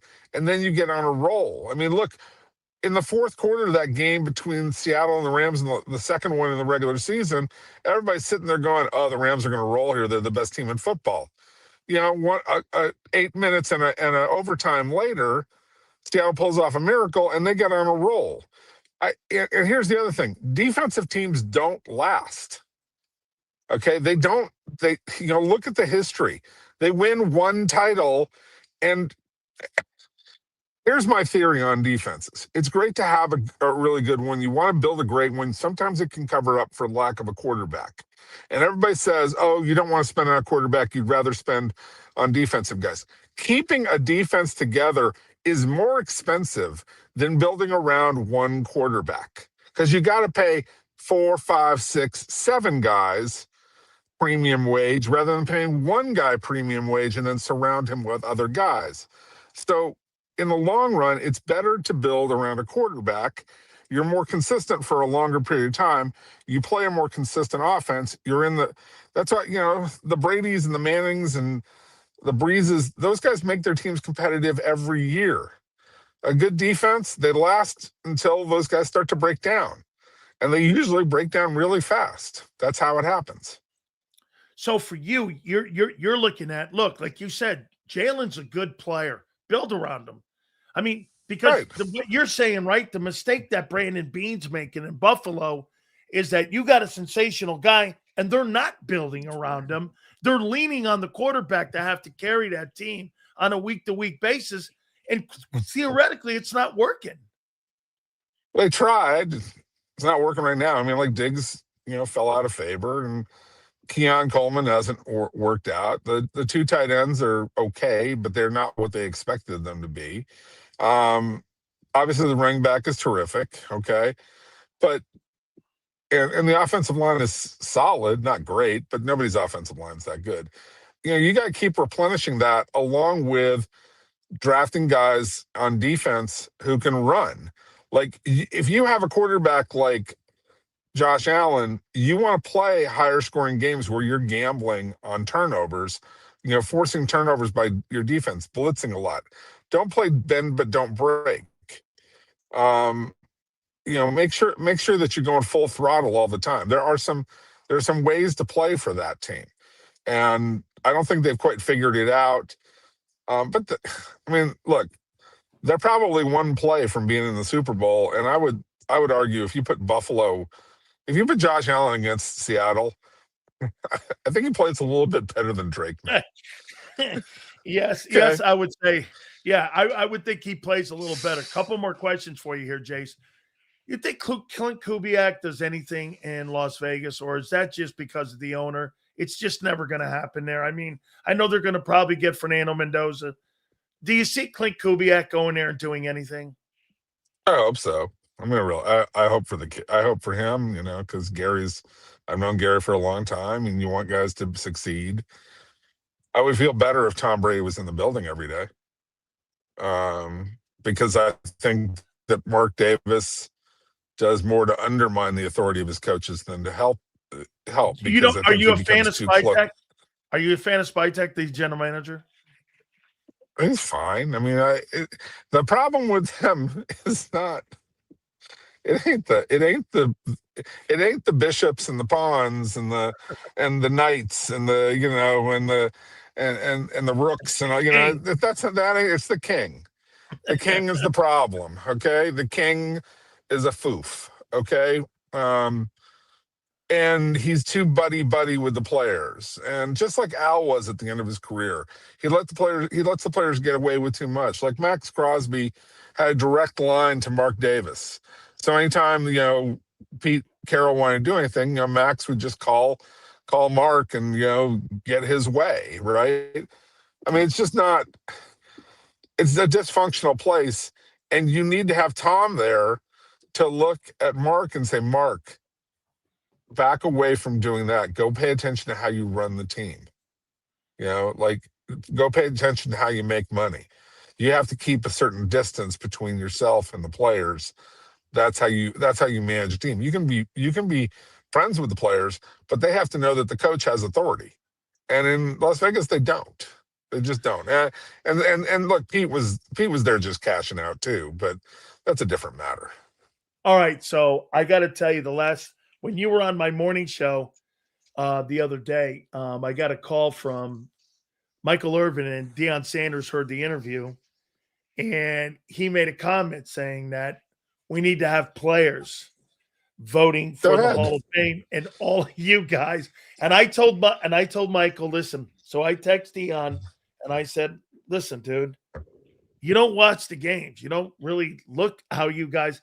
It's been a lot of heat on you guys. I mean, have you heard if any changes are coming, or what have you made about all the backlash that you guys took on not having Belichick or Kraft in the Hall of Fame?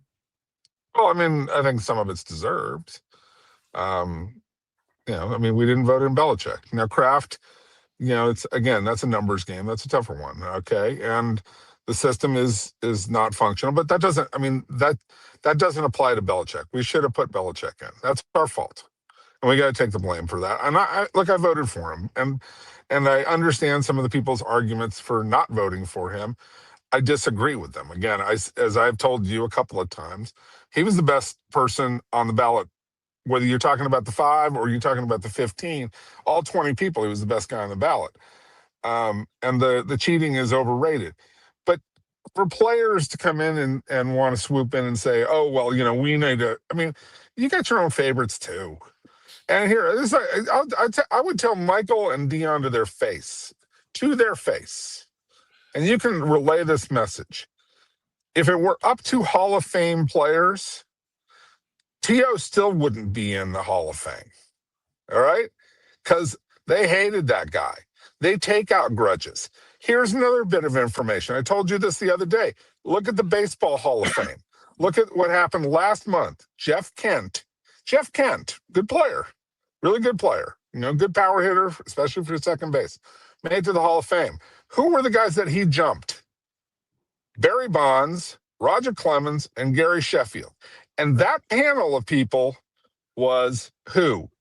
Executives and former players. The players are much more harsh than the media.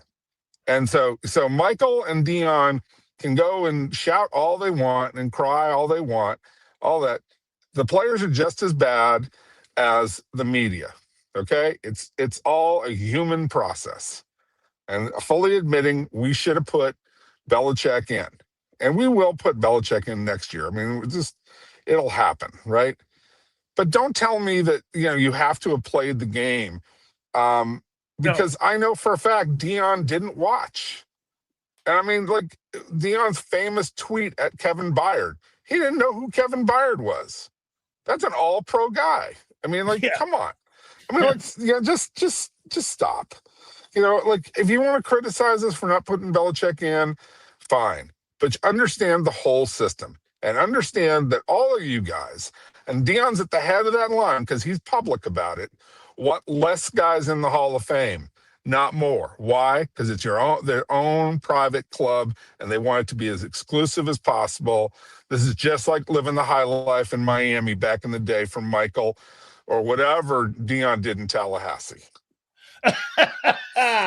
Oh, yes. I will make sure I say that. Quote me on that one to Michael, because he'll probably laugh at that. So. Michael will. Dion will probably block me again. So I mean, because he's getting very upset with people because he goes, hey, I heard Jason Cole saying that, I'm out of line. I go, I don't think he said out of line. I think he just said, I don't think you get it.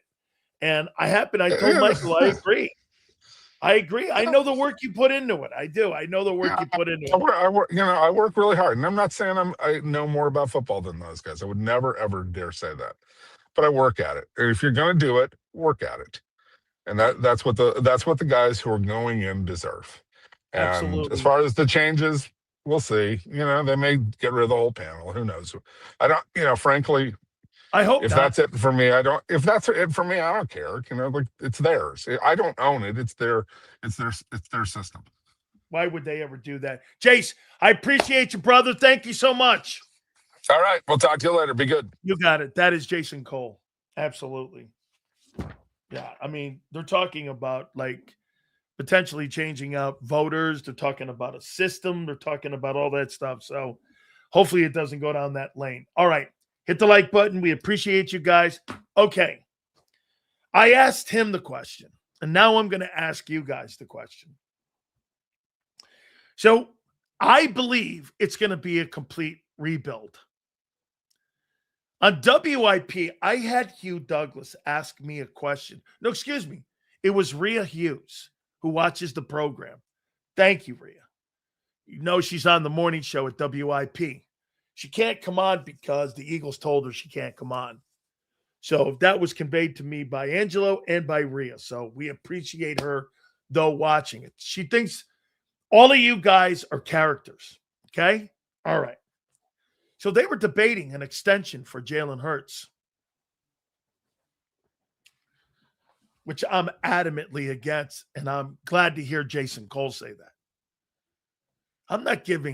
I'm not changing my offense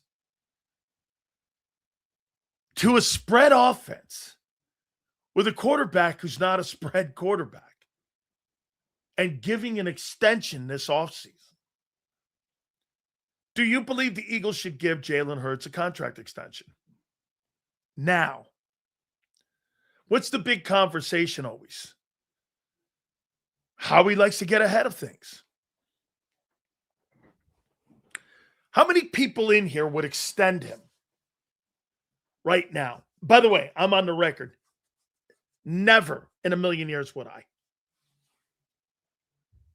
Hit the like button. Supers go to the top. ESP was saying that if they deny Jalen, Jalen should ask for a trade. Can I make a suggestion? You want to get rid of Hurts? Don't extend him. Call his bluff on that. I saw that too, Abe. You want to get that no trade gone? Don't extend him. That's why I say you let him play it out. If you don't extend him now this offseason, does that piss him off? And by the way, it's almost like betting on themselves. Khalid, no. Why would you? Hey, what I want to hear right now is, why would you extend him? And why would you not? Okay? Win another Super Bowl. Hurts then gets your extension. KCA. Hurts wins another Super Bowl. I'm going to make him the highest paid player in the sport. Because then he would have proved everyone wrong. And you can't deny 3 Super Bowls and 2 wins. And everything I said about being a caboose, you can't dispute it. It's irrelevant.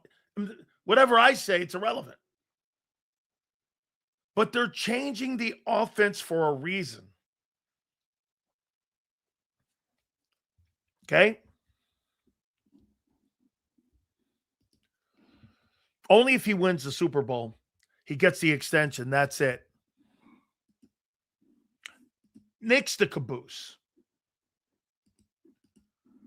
I'm going to get as many of you in here, okay? Why would you extend him? And why would you not? I'm not for extending him. Saves you money. Multiple no trade clause years, which I'm not a fan of. Telling Hurts shit or get off the pot this year. Okay? Kimberly. No. Okay? Big step back to get the head coach fired and no new deal for the quarterback. No, because he will play above his skill for a new deal. They already in contract talks. No, they're not. Elway, they may be in restructure, but they're not in contract talks. For what? Contract talks for a guy who finishes in the bottom of the NFL in passing? Why would you be? You fired your entire offensive coaching staff. Your passing attack's the worst in pro football, one of them, for any contending team. And you're going to extend that with contract talks? You fucking crazy. It's a bull-faced lie. I think it depends on how things look with the O-line and weapons. Okay? Yes, we extend him because we have nothing better on the horizon or anything close. I just saw Sam Darnold win a Super Bowl. Okay? And see this dickhead? I just saw Justin Fields invited to the Pro Bowl, and I saw Shedeur Sanders go. Whatever, guy. We'll be telling if we get a quarterback in this draft. Absolutely. This is great stuff, you guys. It's a big conversation going on in Philly now. Do you extend Jalen Hurts? Or he isn't stupid. He knows Jalen's limited. I agree. He knows the quarterback's limited. Will it be telling him? Yes. Why would extend a black person, Sills? That's silly for us to even think. What are you talking about? I'm not even sure what the hell you're saying, guy. Sills, you're straight up moving the goalpost. What am I moving the goalpost on? Either that or you just can't follow along. 2 trips, best player in both. Dude, I just saw fucking Sam Darnold win a Super Bowl. It's still, and you still need another to win. I didn't say he had to win another one. I don't give a shit. He's not, he's limited. I think he's Sam Darnold.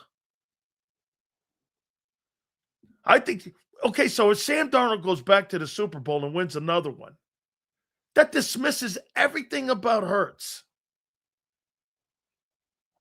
Does it not? If Darnold wins another one or goes to another one, it dismisses everything, right, about Jalen. Does it not? Hey, dude, see this guy? So Jim Plunkett, according to you, is a Hall of Fame player too, and a great elite player because he won 2 Super Bowls and a Super Bowl MVP. Is that right?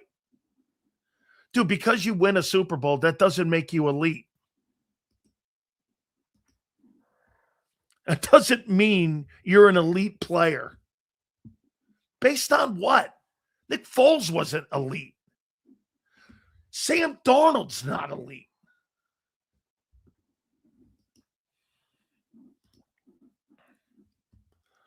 Let's be realistic, Sills. Is there anyone out there better than Jalen that we may draft or in a free agent? Yeah, I think Mac Jones is a better pocket passer than Jalen Hurts. And if you want to go to an offense that spreads the ball with all your changes, that's why we started it off with all the changes that you are not buying. Some of you don't buy the changes. You have changed your offense completely with your hires. They are not remotely close. The hiring of this guy, Chris Cooper, he does nothing remotely close to what Stoutland did. Nothing remotely close. Nothing. They are completely different coaches. Sills, how hilarious would it be if Tua comes in and takes Jalen's job? Yeah, well, I think Tua's probably going to the Jets. Either him or Kyler Murray going there. Sam Darnold got as good a chance. What's this? Sam Darnold got about as good a chance of me of getting to another Super Bowl. Really? They just won one fucking 2 days ago. You don't think Seattle's better than you right now?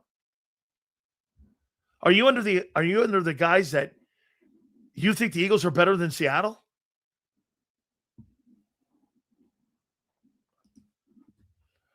Jalen has elite players around him and still struggles. Correct.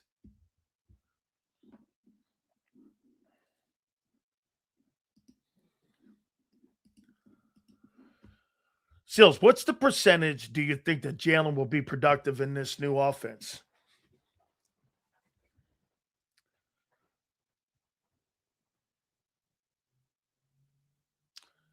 The question will be on how much West Coast they put into it. If you're going full bore West Coast, 0. If they're going 60% new West Coast, he'll probably succeed. But all the West Coast terminal, listen, let me show you something here. And let's start from this basis. What is a prototype West Coast quarterback?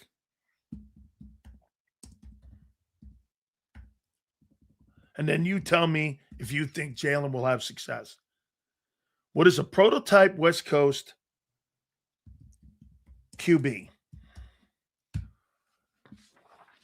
Okay. You tell me if Jalen Hurts fits this ID of what they want to do.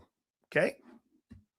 The prototype West Coast passing quarterback is a highly efficient, intelligent, and accurate passer who excels at executing quick timing routes and short to intermediate throws within a horizontal ball-controlled offense.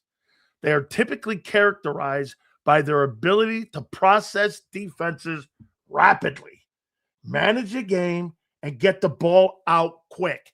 Every fucking thing that said there Hurts doesn't do. Precision timing. They are masters at rhythm, throwing the ball before the receiver breaks. Requiring excellent footwork and trust in the system. Accurate with a strong arm is viable. Extremely accuracy is a mandate. And more critical, pocket discipline. They are skilled at operating within the pocket, often avoiding sacks through anticipating rather than athleticism. This guy takes 45 sacks a year. Where in the world, in anything I've mentioned, Joe Montana, the original prototype, defined by timing, accuracy, calm, and demeanor. Brady amplified the cerebral, high completion, and accurate pocket passing, required to run this system. Modern era. Now, not the Brady era or the Montana era of 1988. Modern era. While the West Coast system has evolved to include more RPOs, which the Eagles aren't running, quarterbacks like Aaron Rodgers have been cited as the prototypical due to their ability with high-level processing. All shit Hurts can't do. Where in the world did you read anything on what a prototype West Coast in the past or modern that makes you think he's going to be successful? Warren Moon's not a West Coast passing offensive guy. He never ran. Warren Moon was a spread. Yeah, okay, a little bit. I say that. He was spread. Okay? Here. I'm a joke. Okay, let's see why. Keep on being, I'm not being biased. I'm telling you what you want to have. Dude, name calling is not going to change the fact of reality. That has no bearing on anything we're talking about. You're just a Jalenite. That's okay. And I don't mind it. Believe me. This doesn't upset me. You know why? Because you're not really thinking. You've got a different agenda. This is more something else with you or something. I don't know. There's something there that puts you in this place that you're protecting someone. At the end of the day, who gives a fuck who your quarterback is? Don't you want to win?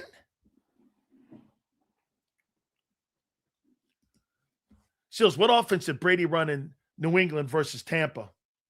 It was checkdowns. It was West Coast. It was a spread, but remember, they had an intermediate passing game. Brady was the check down king.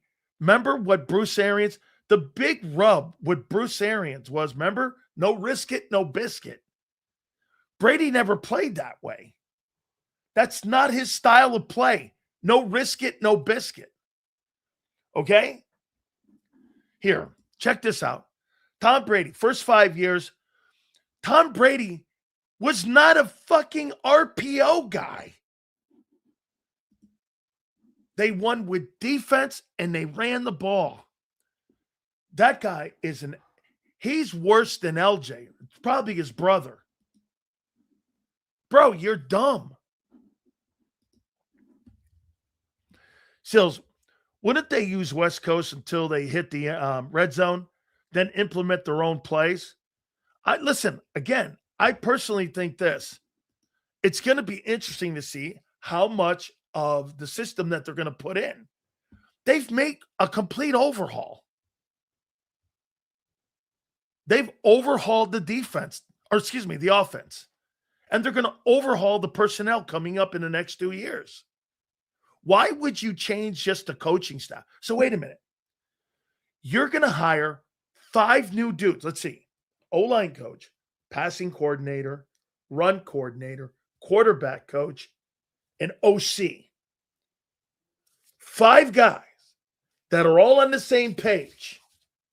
And the football team has been running something different for 6 years. And you think the coaching staff is going to change? Dude, the coaching staff is being brought in to change the offense. If you're going to change the offense, you're changing the personnel too.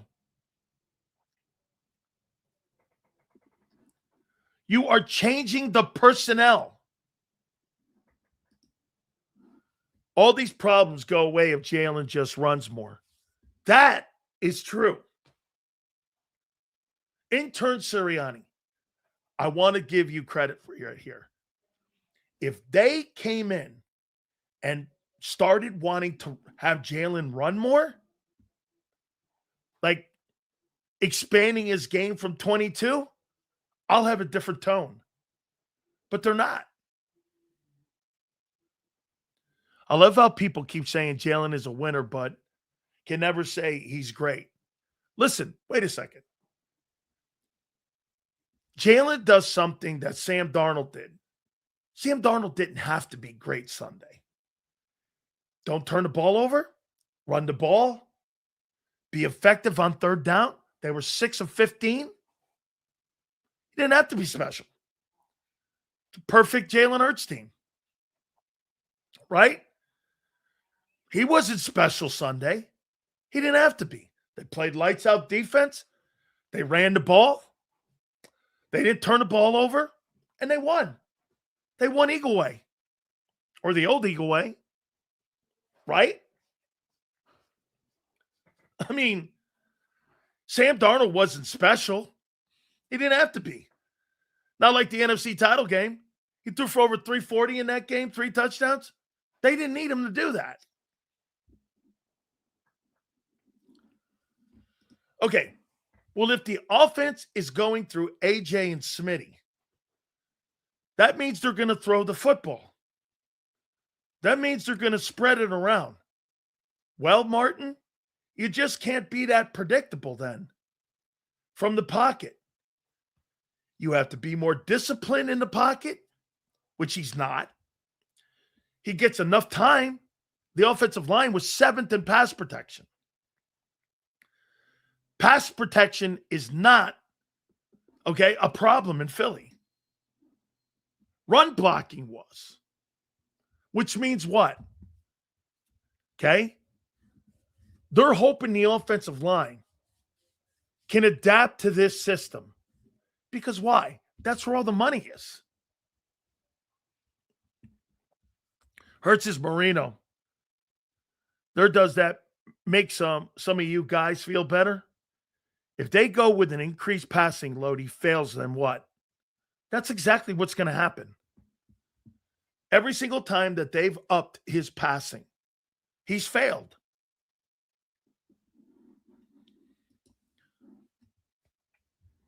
He's failed. Here, just like we did. Okay? Here. Again, he doesn't even fit the identity of what a West Coast guy is. And I brought this up to you, and this is the last time I'm going to do it again. When you increased his numbers and his volume of passing, explain this away to me then. Okay? I want you to explain this away. Okay, let's see here. 15 turnovers. And 17 ball games. That's 15 INTs. Now you add in his 9 fumbles that he had that year. He had 24 turnovers in 17 games. Then you add the 8 he had in the first 4. He had 32 turnovers in 21 games. When they upped his volume in passing. Where in God's name do you see success with 32 turnovers in 21 games? Based on what? And this is what they're going to do? I really don't understand it. Okay? Okay, what are you talking about? I just told you. And he also had in 2022, let's see, 2022, he also had in 22, 780 yards rushing. Okay? Add that to it too. Don't forget, they were running RPO. And when he was, how many attempts did he have? He had 142 attempts that season. And it was the most, he was averaging 62 yards a game rushing. Do you know that if he would have played the final 2 games, he would have had 1,000 yards rushing? So take that out of the mix. He was on pace for a grand rushing. Last year he had 400 yards. He had half that number. You keep missing the 800 yards. 2022 was Hurts' ceiling. Yes. When it's perfect around him, when they have the RPO in it and he's running, hey, guess what? Maybe they add that dynamic. How old is he now? When will his birthday be? When will he be 28? When will Hurts be 28? Let's see, Jalen Hurts. When will he be 28? In August, he'll be 28. Okay, for the start of the season, he'll be 28 years old. I doubt he's going to start running again.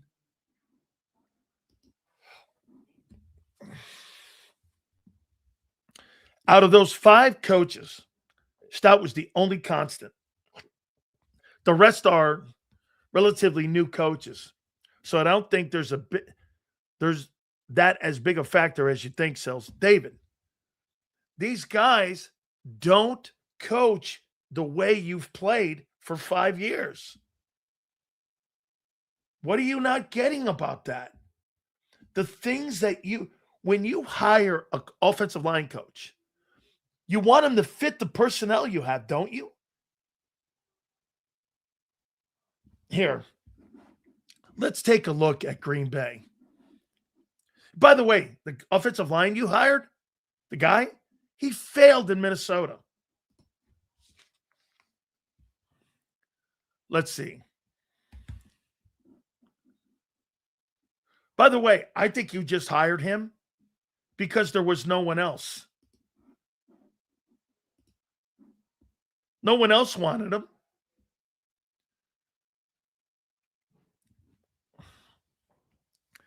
Packers were 15th in total offense.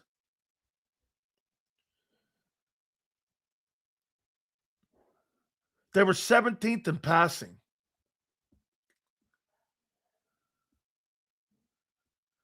They were 15th in rushing. Shit, it looks like Kevin Patullo's offense.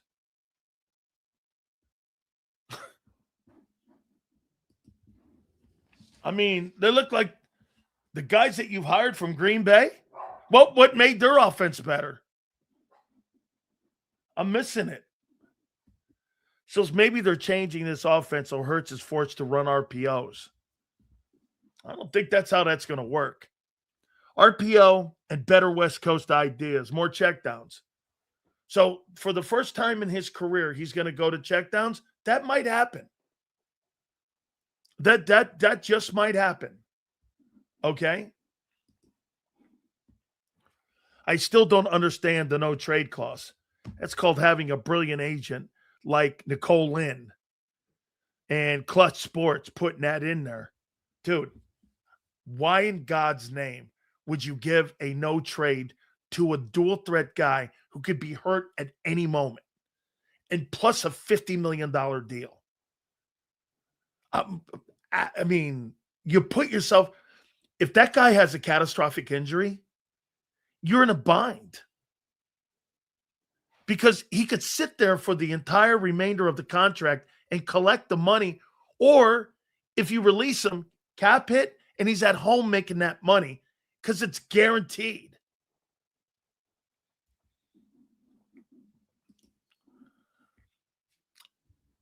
Yeah, maybe. Seals, can you name a quarterback who has high pass attempts and low interceptions? You think 32 turnovers in 21 games? You think that's not high? 32 turnovers in 21 football games. 24 football games. No, 21 games. You don't think 32 turnovers is high? Above normal. Yeah, if you're throwing the ball 600 times a game, 560 times, and you've got 12 turnovers and 12 interceptions, yeah, that's acceptable. Absolutely, that's acceptable. 32 turnovers in 24 games, 21 games, That's not acceptable. I mean, that's a high clip, dude.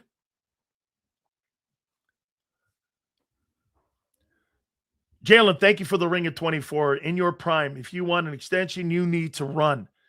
If not, go back to Houston. You'll be okay. Again, this conversation is, would you extend Jalen Hurts right now? Tanner McKee is better suited for this new offense. We can't evolve on offense. Hurts has to be the question mark. Let's see here, my friend. I thought I read that to you there, Mr. Hill. Yeah, I read that.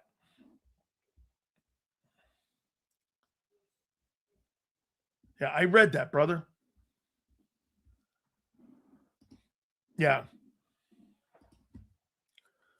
We shall see later this season. Yes. Right. February 10th. I'm just telling you the changes that you have made are crazy. I really don't get it. Dude, let me say this to you. Okay? Khalid, I did. I went back and looked. I learned how to scroll.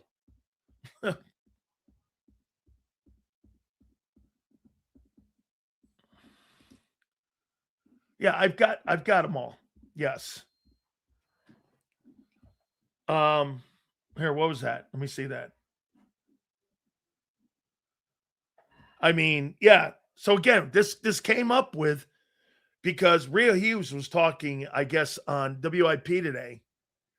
And I started getting some people texting me going, Sills, they're talking extending Jalen Hurts. And I'm like, are you crazy? They just changed the entire coaching staff. You don't extend quarterbacks when you change everybody out. Personnel's being changed. That's coming next. Now, do I think Jalen Hurts is being changed out? No, I don't. No, I don't. But I think people like AJ Lane, Barkley doesn't fit. Jalen running is what makes him decent. Jalen running is what makes him special. How many times did we see this year when he took off and extended series and all that? He's still great at that.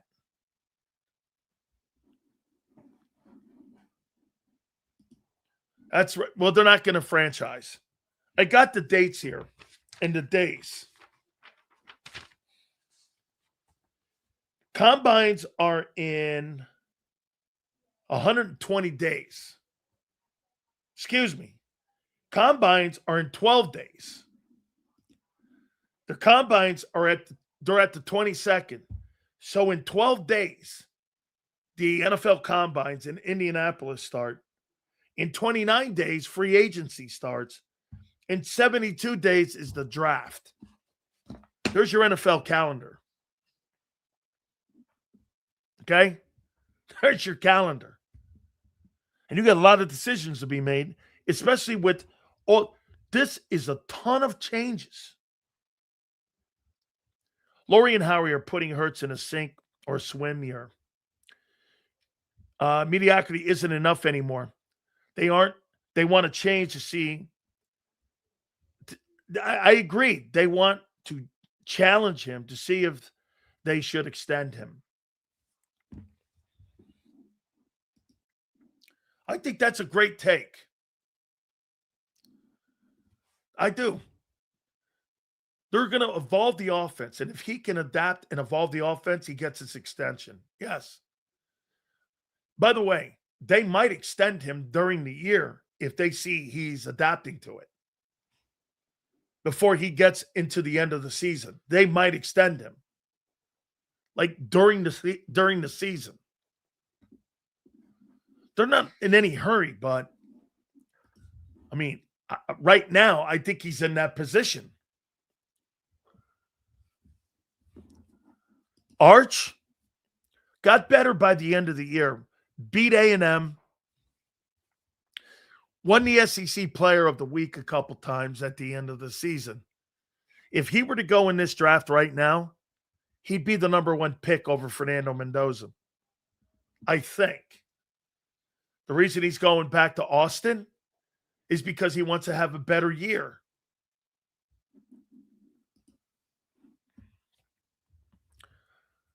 That really stinks that the radio station won't let Rhea come on.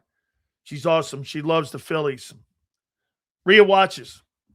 And by the way, Angelo told me this, and so did Rhea. Really have a great time going back and forth with the folks. A lot of the folks want to come on. Hugh wants to come on. Hugh Douglas wants to come on. He can't. Because Bob Lang stops him.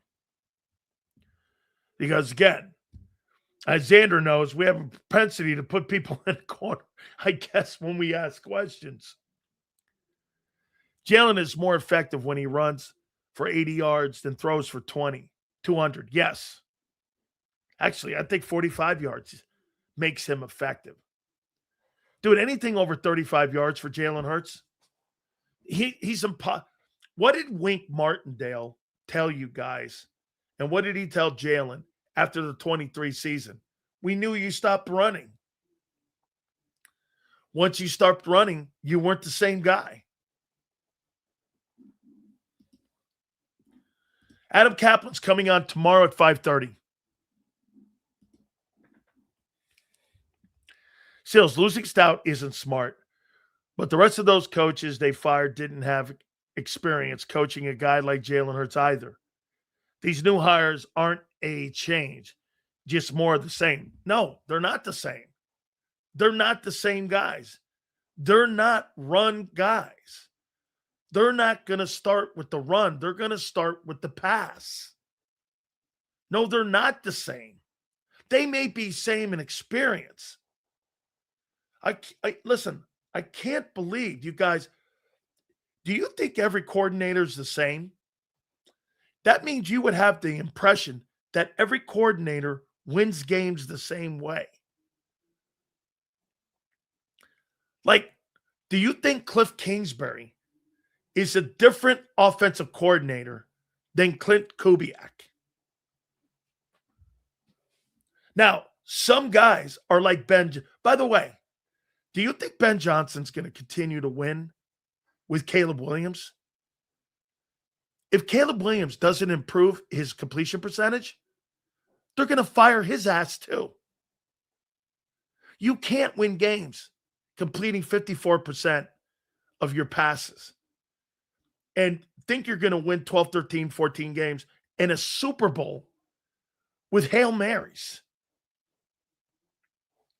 What was Caleb Williams this last year in completion percentage? Don't replace his ass. Let's see what he did in Chicago. Caleb Williams. He was 52% in the playoffs. And he was 58% in the regular season. You're not going to win consistently with those 50-50 footballs on easy passes. Never happened. Not in the NFL. He's a short-termer too. If he doesn't get that up to 68, 67%, he's a short-timer. Or they're going to have to create an offense that he's running a lot. That guy stops running. Excuse me. If Caleb Williams stops running, he's finished. 56%. That's where Jalen has him. Jalen's in the mid-60s. Jalen gets away because he's more accurate. Caleb Williams hanging around 58%, 52% in the playoffs. Not fucking winning games. But still, he's got great arm talent. Yeah, you got to be accurate. You got to hit guys. You got to hit guys in stride, don't you? He's got great ability, okay? How accurate is he? He's not. Oh, shit. He's got great arm talent, but he's not accurate. Well, shit, does he have good arm? Wait a minute. You're telling me he's got great arm skill, and yet he's not he's not accurate. How the hell can he be accurate?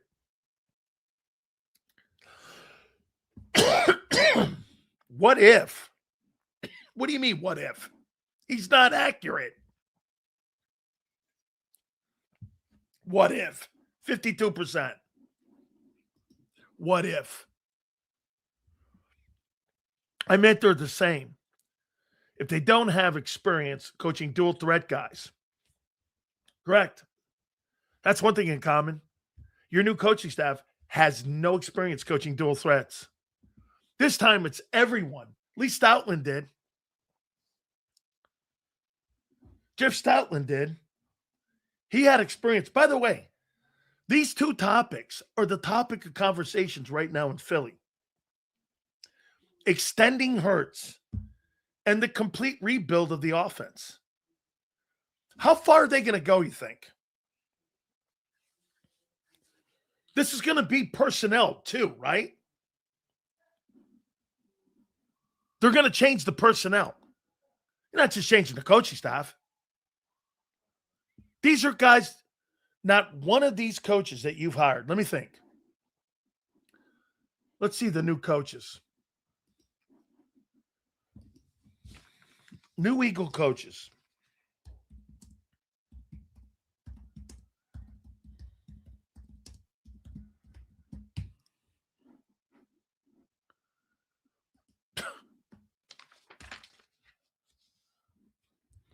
Chris Cooper.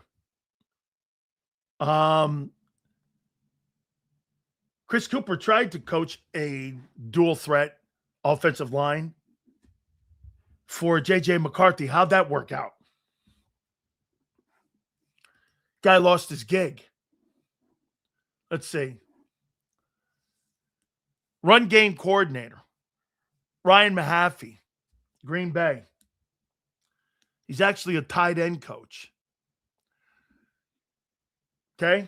I mean, and you're not going to have Goddard back. Pass game coordinator, Josh Grizzard. Okay? Got fired in Tampa. By the way, you want to know the conversation on why he was fired in Tampa? He was fired in Tampa because Todd Bowles didn't like the fact that he didn't call more run plays. You think he's going to call run plays in Philadelphia? He's not calling run plays in Philly. They're going to throw the ball in Philly.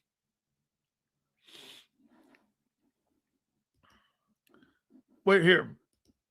I'm not shitting on these guys yet. I'm not shitting on these guys either. I'm telling you who they are. If me telling you who they are sounds like I'm shitting on them, well, then that's an indictment on their resume, not me. Shitting on them. Well, here, he thinks I'm shitting on this. Offensive line, Chris Cooper lost his job because he was an ineffective offensive line coach because they didn't redo his contract in Minnesota. They had one of the worst offensive lines this year in pro football. The run game coordinator, Ryan Mahaffey, has never been a run game coordinator. Josh Grizzard got fired in Tampa because of the inability to run the football. And Sean Mannion's been a coach for 25 months. If that sounds like shitting on somebody, instead of just telling you who they are, I really can't help you. It's shitting on anybody. Now, this is key too. Yeah, that's the next step in seeing what Howie does. What Nick has done is hired. Again, what's crazy is, you know who the offensive coordinator looks like to me? Nick Sirianni. Like the offensive coordinator, it's Nick Sirianni. That's what it totally looks like to me. Because all these guys are just like so young coaches. They may turn out to be the best coaches that the Eagles have ever seen. And this guy, Chris Cooper, might turn out to be the next Jeff Stoutland. Okay? But you're doing that with Sean Mannion. You're doing that with Josh Grizzard. You're doing that with Chris Cooper. And you're doing that with Ryan Mahaffey. You're hoping all 5 of these guys turn out to be fucking elite guys. How many times have you ever seen that in a coaching staff? When you make 5 hires, they turn out to be the next coming of Jeff Stoutland or Vic Fangio. How many times have you ever seen that? Especially with the history in Philly of firing assistant coaches. Like I said, what I'm doing today is I'm trying to figure out what you're doing and why. Here. Yes, because any of the experienced offensive coordinators like Mike McDaniels didn't want this job because they were not going to make or take a back seat to Sirianni. Now, I think Nick's got a lot to do with this. This is an about face. Okay? This is an about face. An approach completely. Cincinnati has the worst cap, and I just don't think it's ever going to happen. It's not, because of Duke Tobin's not a bad personnel guy. It's Mike Brown. The quarterback deserves better. Hey, Sam Darnold shows you that. These quarterbacks like Josh Allen and Joe Burrow and some of these other guys, it's just about the shitty organizations that they play in. You're damn right. Brandon Beane. Okay, wait a minute. So the Buffalo Bills have a generational player in Josh Allen. And the Seattle Seahawks win a Super Bowl with a journeyman quarterback. Figure it out. I mean, it's not that hard. It's not that hard. Right? I mean, listen, you're not going after Linderbaum, Edward. You're not going down that lane. You just gave this guy a 3-year, $20 million contract. That's not happening. I mean, the cap hit alone. Dude, the cap hit on Cam Jurgens might be higher than A.J. Brown.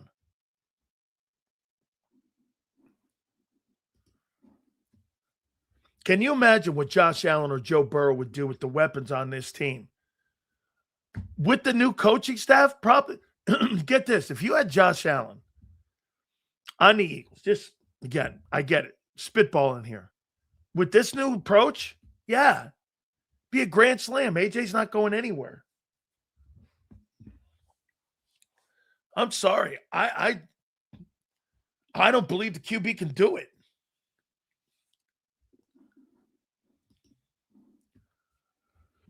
Guy blows his back out, needs surgery. Here's a contract extension. Hey, Xander and I did say that this offseason. Dude, it wasn't like a knee injury or like an ankle injury. You know, you tear a bicep or some shit like that. Some shoulder injury. This thing is like dude, backs are wild. And there's no given that you come back from that shit. Jills, my point about the new coaches is, how is it a big change? Because they're different coaches than the coaches you had. If both old and new coaches don't have any experience in dual threat, no. These new coaches are West Coast spread guys. The other guys are run-dominant coaches. Okay, look, the similarities are most of the coaches didn't have experience a year ago. Coaches don't have experience this year. One's a helicopter pilot. The other one's a airline pilot. You've hired helicopter pilots for an airplane. They're different. Do you think all coaching staffs are the same?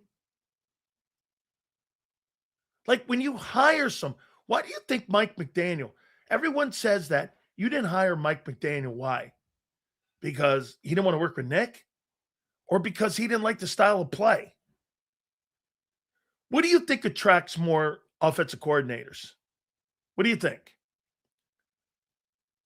What do you think attracts more? What, a spread or run dominant team? What do you think? By the way, your football team has content every single day. This is things you're debating in your city right now. Balanced? You haven't been balanced in 2 years. Shit, the offseason is going to be more interesting than the regular season. God, the offseason is long. It's so depressed. Well, wait. No. What you got to figure out right now is this. What's Howie going to do next? Okay? What's Howie going to do? Howie better sign an elite punter for all that. I don't think your punting is all that bad. In regards to Juergens, Ross Tucker had exact surgery. He said it takes a full year to recover. Let's hope. Okay? Agreed. I think that's what the Eagles are hoping. Xander, give me a thumbs up when you're ready, bro. All right. I think the content's been spectacular. I think some of you are having a really difficult time understanding what the Eagles are doing. Now, look, I'm not really getting it either. Okay? Just to be fair here. Okay? I'm not really getting it. Because when you're 50-8 and you 2 Super Bowls, okay? I mean, I get where you're coming from.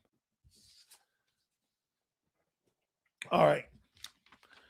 So, hey, listen. I thought it was interesting that Jason Cole said that he wouldn't extend Hurts. So we're going to start off with that conversation, and then we're going to go into Howie Roseman, and we're going to go into the direction.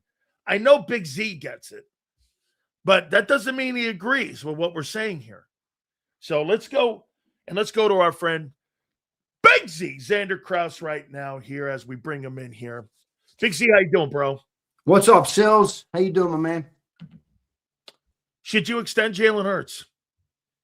I think it'll probably come next year this time, assuming he has a good year. I thought originally it would be this summer, but I don't think it'll be this summer now. I think they're going to stand pat and see what happens with this new offense. I think next summer makes more sense. But if they pay him this summer, I'll be pretty surprised.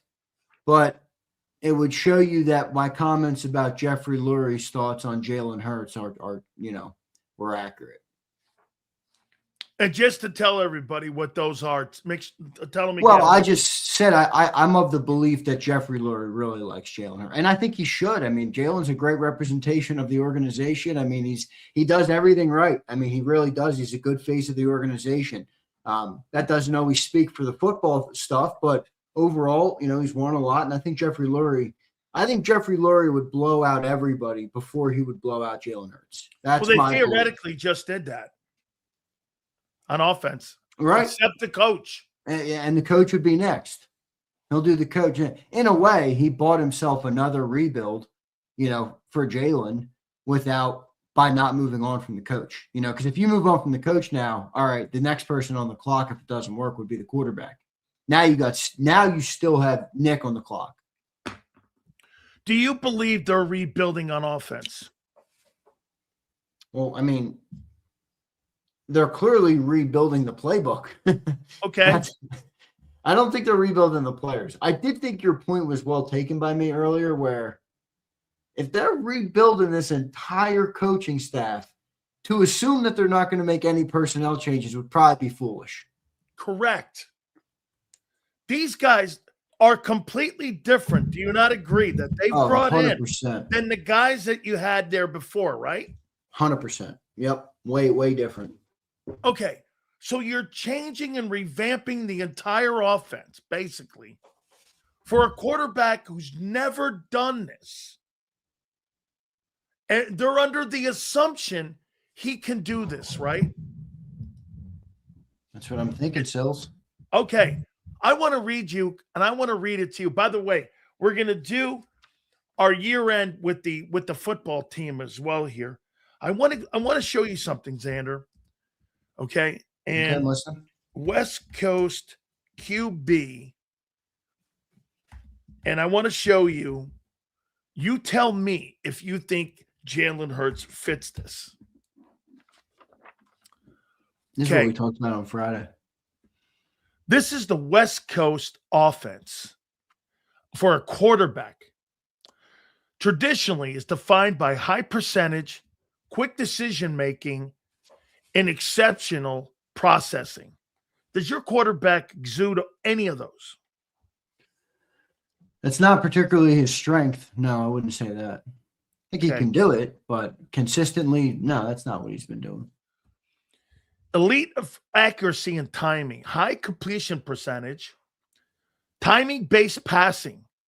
Quarterback must drop back and release the ball. This is the definition of a West Coast guy.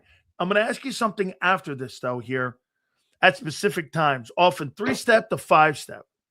Throwing to wide open receivers with anticipation on route cuts. Does none of this. Quick processing, check down ability. I've never seen a check down in the history of the Eagles offense passing. Mastery of footwork. Not the best. So my question then comes back, okay, if that's the definition, maybe he's not all that.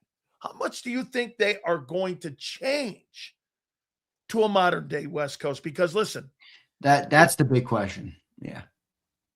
Okay. I mean, what I don't think is a question is whether the Eagles players fit inside the textbook definitions of a West Coast player. And that goes for every position almost. I mean, that goes for wide receivers. It goes for the running back, Saquon Barkley. I think he's the biggest bad fit.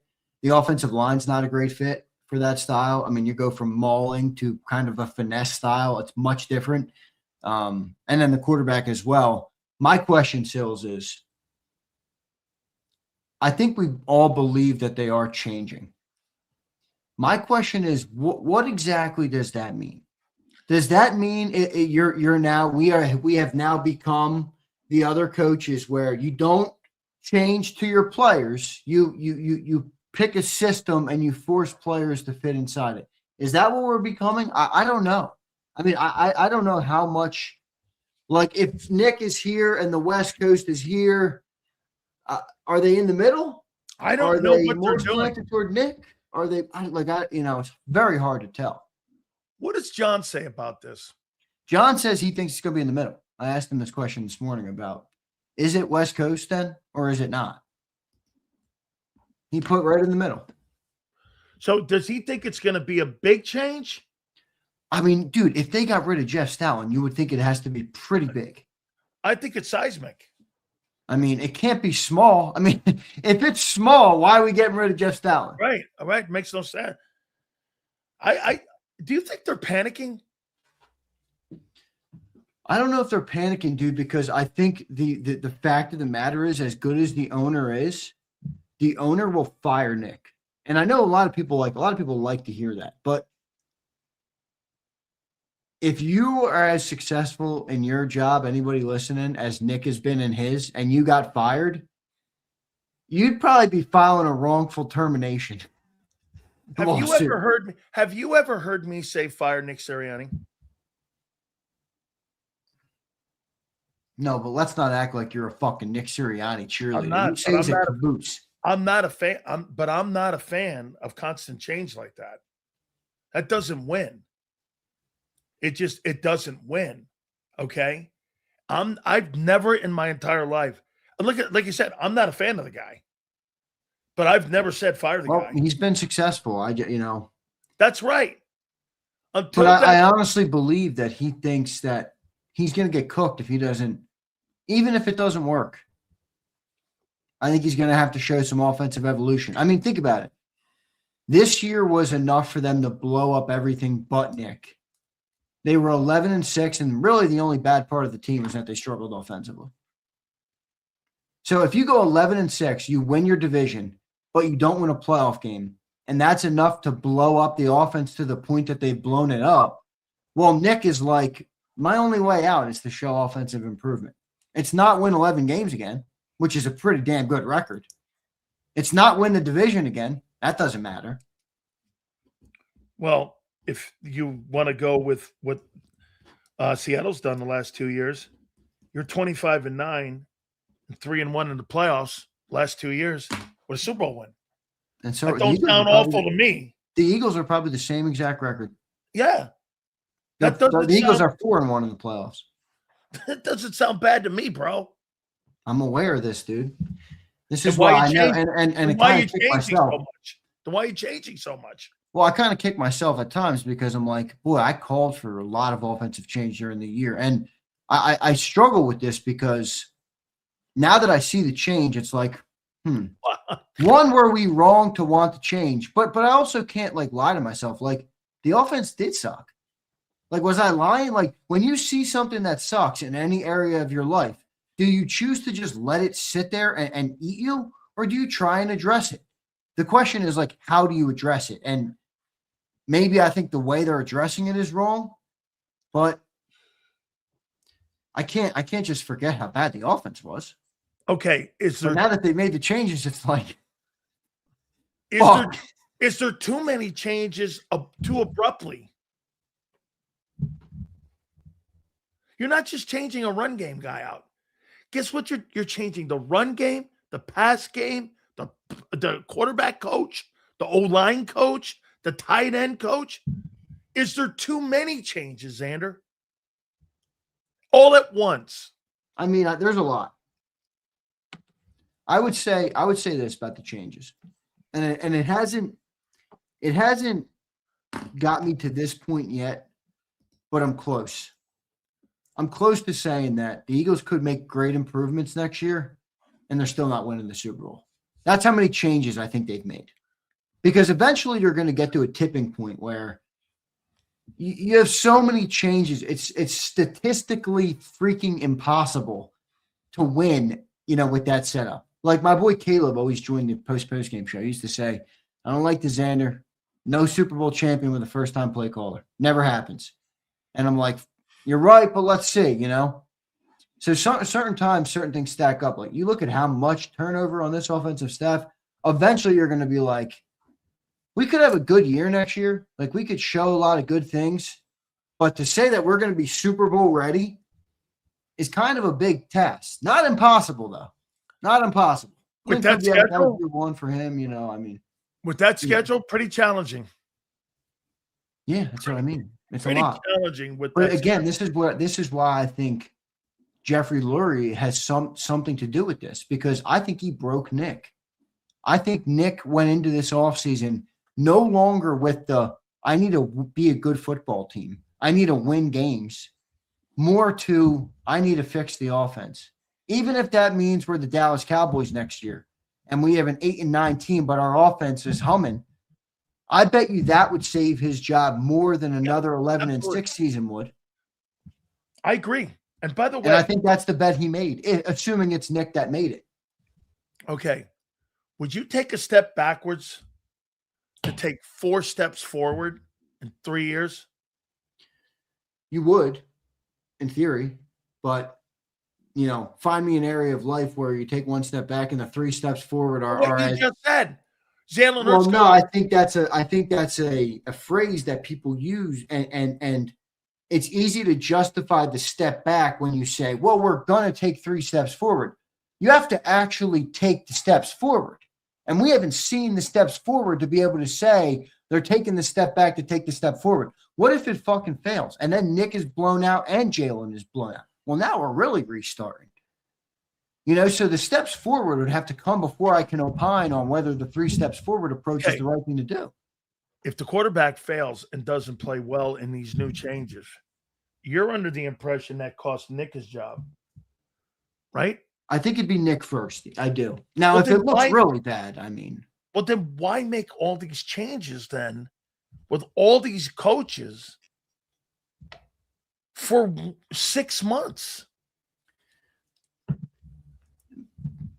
Because they gave Nick the ability to try and fix it. So you think they switched a little bit and said, all right, Nick. No, I think they chips put are all Nick in. on an island.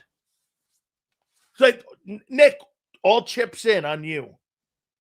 If you're on a boat and you got a bunch of stuff strapped to your boat, all right, whenever you go, the things strapped to your boat have an impact on your boat, whether it's clicking on the side, splashing in the waves.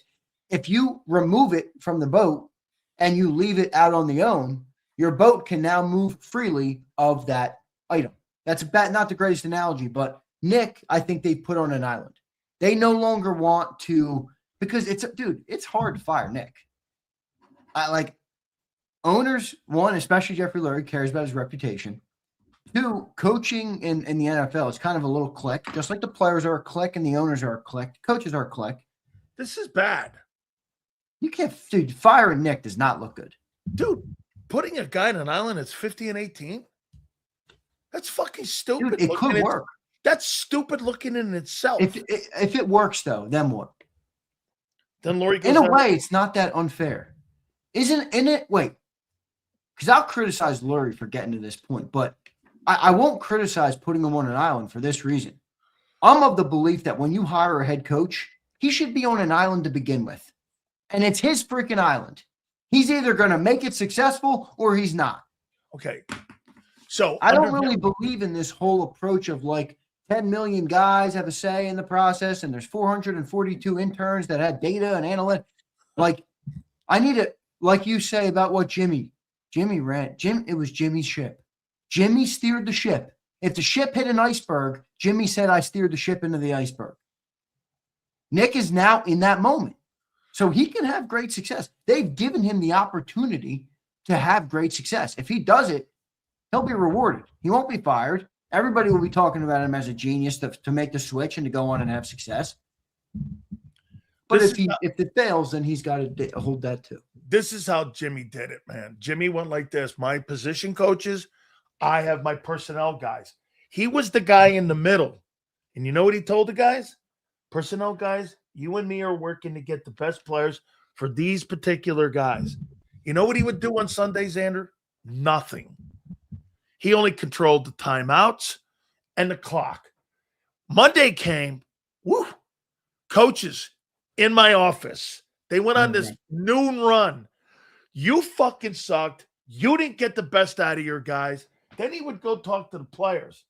And everybody was on eggshells with that guy. You were on a sense of urgency the way he ran. However, in game, he never said nothing to anybody. He would sit there. He would get you. His best coaching was Monday through Saturday. Sundays, he took the day off. He goes, what can I do on Sundays? This is the coaches and the players. But he reamed these guys. Coaches were so – it's a reason why you had the same coaching staff, Xander, at Miami and in Dallas. Yeah. And in Miami with the Dolphins. I get it. It's the same guys. He didn't have all these massive changes in coaching staffs. He didn't believe in any of that. Well, look, Sirianni has alienated me a little bit with the move on Stalland. I think that was where, I kind of was like, oof, all right, now I think we're going too far here. But I will say this, all right, and I'm going to go back into defending Nick again because I've been ripping him, and I was the defender of Nick before, and I'm going to go back to defending him because I see too much dumb stuff, Sills. And I'm sorry, but I think sometimes you perpetuate it, and I don't even think you really believe it. I really don't. Like, I see someone comment. Let me find the comment I'm about to talk about here. Let's not act like all those wins are Nick. He doesn't call plays on offense or defense. Gets carried by a super team. He has no answers. Do people really believe that Nick Sirianni, as the head coach of a football franchise, doesn't do anything outside of manage the clock? I mean, really? I know you don't even believe that. Oh, I think he's George Seifert. I think Seifert went for the ride. Dude, it's a big job, dude. Yeah, There's but a lot of shit that goes into that what's job. His job then? What's his job? What do you think? Give me Nick Sirianni's definition of head coach in Philly. Man, I'm thinking about the all-encapsulating job description. Okay, what is that? It's everything. It's He's got to do press 4 times a week. He's got to manage personalities of every single player. He's got to have meetings with the owner, meetings with the GM, meetings with everybody. He's got to coordinate with all his coaching staff. He's got to set the practices in motion. He's got to do he's the head coach of the team. Okay, Does let he me not tell have you. to do other things? Here's my definition of a coach. A coach hires his own personnel. A coach hires his own staff. His coach has a way of winning on defense and has a style on offense and has complete autonomy in those decisions. And his coaches have complete autonomy in decisions that they're going to be held accountable for. That's my definition of a coach. That's a Hall of Fame coach to me. That's a guy sitting there talking to me about fucking setting schedules up and being able to talk to but Sills, that's not the NFL that we live in today. Do you think Bill Belichick was great behind the mic at a press conference? Well, good luck finding that. If you could cover the Eagles until for the next 50 years, you won't find one coach that's got that set up in Philly, dude. I can tell you this: that guy in Seattle has that set up. John Schneider said, I'm in the offseason. Well, then you're mad at the wrong guy, dude. I'm not mad at Nick. I know what Nick is. Listen, I never really. So you're under the belief that there's no circumstance that exists right now that Nick is actually a good coach. Because to me, every time that you guys need an answer, how about this, Ander? Every time you need an answer, he doesn't have one. I mean, he doesn't have an answer. You needed an answer in the 49er game. You didn't have one. I mean, I hear you, but did he have answers last year? Did he have answers in 22? I'm not sure he had answers. Howie did. Howie had Barkley. Oh, dude, come on. Oh, dude. really? So you really think that Nick Sirianni was the reason that you won? You're a guy who wore the pad. You're going to say the dude in the suit upstairs? You brought 3 dudes in last year. You brought in Becton, Bond, and Barkley. You're telling me those 3 guys weren't the difference in the Super Bowl? They were the difference, but to say that Nick Sirianni doesn't deserve any credit for coaching up that football team is insane to me. It's not insane to me because Howie from upstairs. What happened in 23 when it melted down then? Where was his answers then? Howie's been here for 12 years. Where is his Super Bowl teams and all the other fucking years? Hey, what? We're talking about the coach. What was the coach's response in the meltdown in 23? Nothing. Yeah, but you're pointing out the bad moments. Okay, let's do it this year then. No, bullshit, because when you point out bad moments, it's all on Nick. But when the good moments come, it's right. Howie. That's because he wins in spite of the personnel. The personnel is what's winning games. When the personnel wasn't as good this year, they failed. Did they not? They couldn't run the ball because why? Injuries. They failed. All right, I'm fine with your difference of opinion. The only thing I cannot get you to say is if you're putting all of the bad on Nick when they collapse in 23 or they don't reach expectations in 25, you cannot conveniently take away the years they were successful. That is not a logical way to analyze. Why is it so up and down then? Tell me why is it so up and down? That's part of his responsibility. I agree with that. But does he get credit for the good? If you're giving him credit for the good and taking away from the bad, all right. I'm not giving him credit for the good. I'm not in any way. I'm not and I'm not really 23 collapses. Wait a minute. I'm not really giving him credit. Man, that's so inconsistent. Let me fit. Sorry, go ahead. So is his career. I know. His career's inconsistent.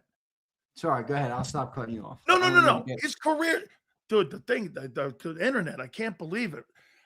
Listen, I say this. I go, look, I don't give him credit for the wins, and I don't really get on his shit for the losses. I just know what he is.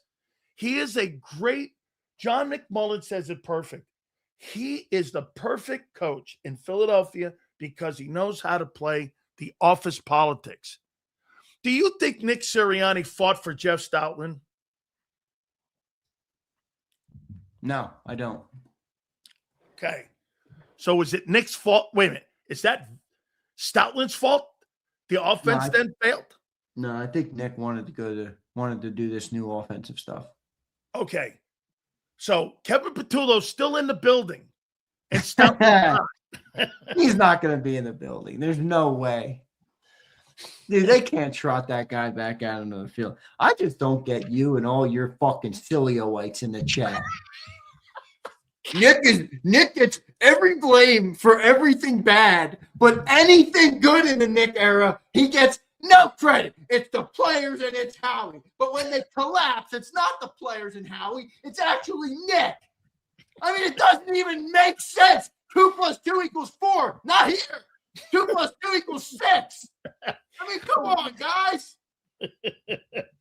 All right, see? Who's the first to go on offense? Personnel-wise. Personnel-wise? I got one. Is it Lane Johnson? Dude, before we get to Lane, by the way, Supers will take him. Please hit the like button. What do you make of Barkley? What do you think his future is? Oh, God. What do you think his It's going to be future? a brutal offseason for me, folks. It's going to be an absolute brutal offseason. Oh, my God. Hey, what do you make of Barkley's position? Do you believe? Don't you think you need a guy like Alvin Kamara, like a player with that type of skill set? Barkley's a terrible fit. He's a terrible fit. If they're really going to run now, again, here we go. Back to speculating on what they're going to do. I don't know yet what they're going to do. Are they going to do full West Coast, halfway, quarter way? Yeah. Who knows? If they're going even anywhere close to full West Coast, he's like the opposite of what you would want in your running back. Unfortunately, he's a great player, but he is a power back. He is not a guy that you want catching balls out of the backfield, setting protections and blocking people. I mean, it's not a great fit, Sills, with Barkley in the projected offense. Kenny Gainwell is a free agent. Is he? He signed a 1-year deal. That's it. I thought he got a 2-year deal. Nope. Doesn't he fit now what they want to do? How about Barkley and him? Somebody like that? Hey, I'm just trying to figure this out here because I'm with John. I don't know what the fuck they're doing.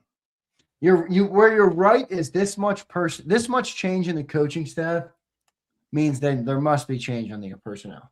Yeah. Okay, here it is right here. NFL insider Mark Coblo projected running back Kenny Gainwell not to sign with the Pittsburgh Steelers in 26 free agency.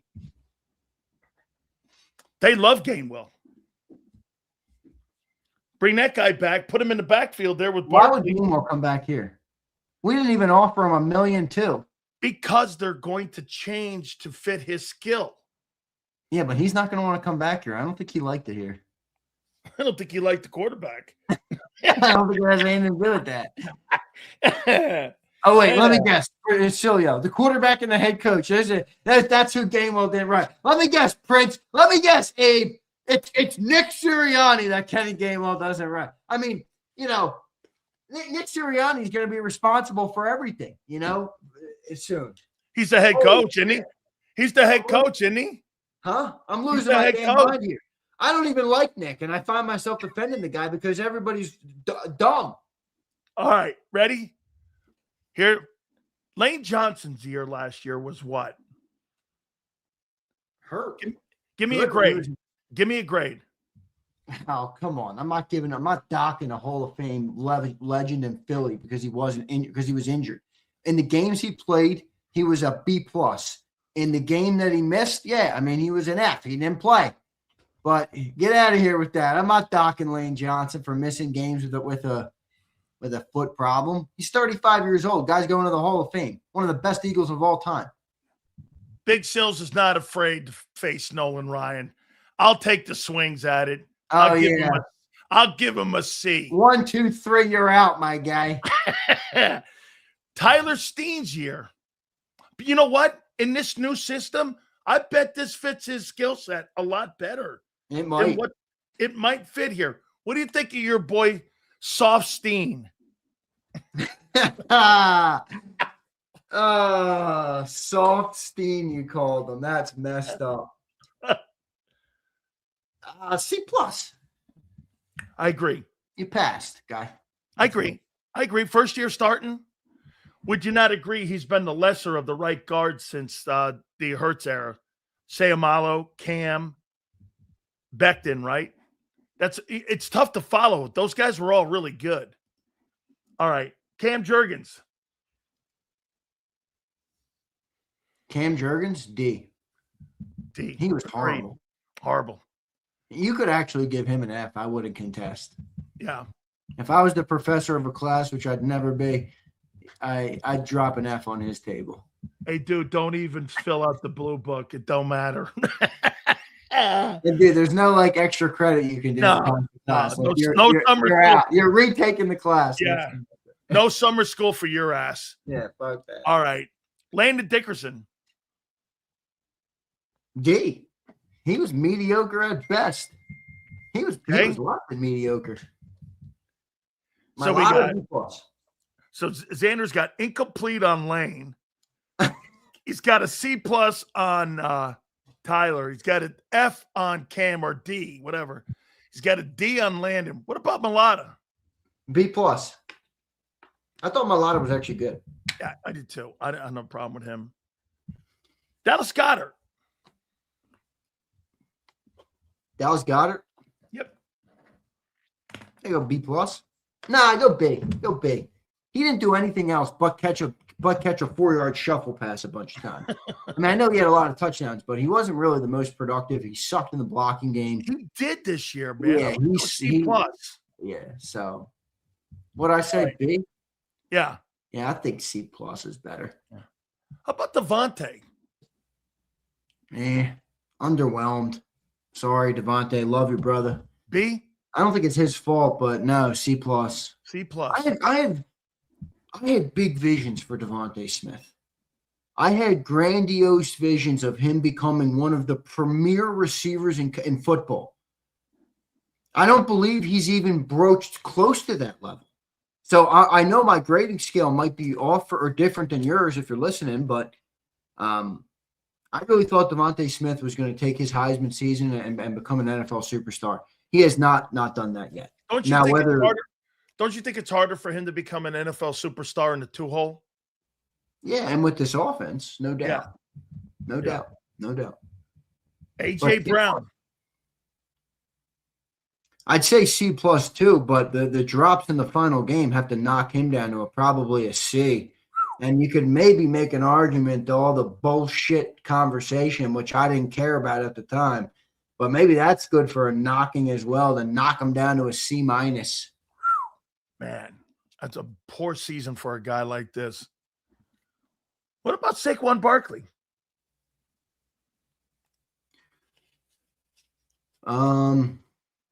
C. Okay. It's pretty bad. It's a C season, dude. No, Jalen Hurts. C+ probably. I like all your grades. I'm with you. Yeah, I think C+ for Hurts. I mean, I give Hurts some credit because I think the passing game was a little bit better. I thought, at times he picked and chose his spots well in the year. First 4 games, I mean, I made the argument we were 4-0 to start the year because of him. I mean, it wasn't because of anybody else. I mean, that first Dallas game, if he didn't run in that game like he did, they weren't winning. So I thought Hurts was good in spots. Where I knock Hurts is, again, I have expectations of when you're the Super Bowl, when you're the franchise quarterback, when you're that guy, I need you to be that guy. And I need you to elevate everybody around you to the point where there is no C's around the boards for your playmakers. That doesn't exist because you're elevating, and I don't think Jalen elevated enough those around him this year. But individually, I think a C+ is about what he was. would this be fair? In the first 8 games of the season, you could probably give him a B plus, and in the back end of the season, in the final 9 games, you could have probably given him a C minus. Yeah, I think that's fair. Yeah. Okay.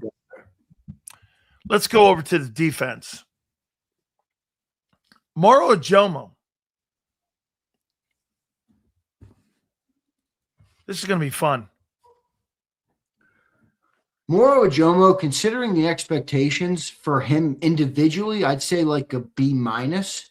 I got But B. because he's replacing Milton, I think that's going to be slanted a little bit by people because they know the shoes he was filling, and it's always hard to fill those shoes. Yeah. I think people will fall more in the C, but I'm going B minus here. I thought he could have been a little better. I thought he slowed down late in the year too. Especially last 4 games, I thought he did. No show. Jordan Davis.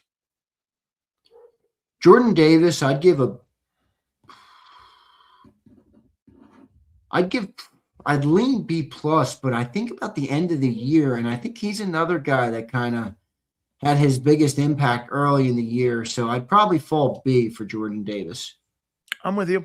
But a good B. I think like an A. No, I like you. If you wanted to give him a B plus this season for his play, overall play, I would not have a problem with that. As a matter of fact, I probably would land there.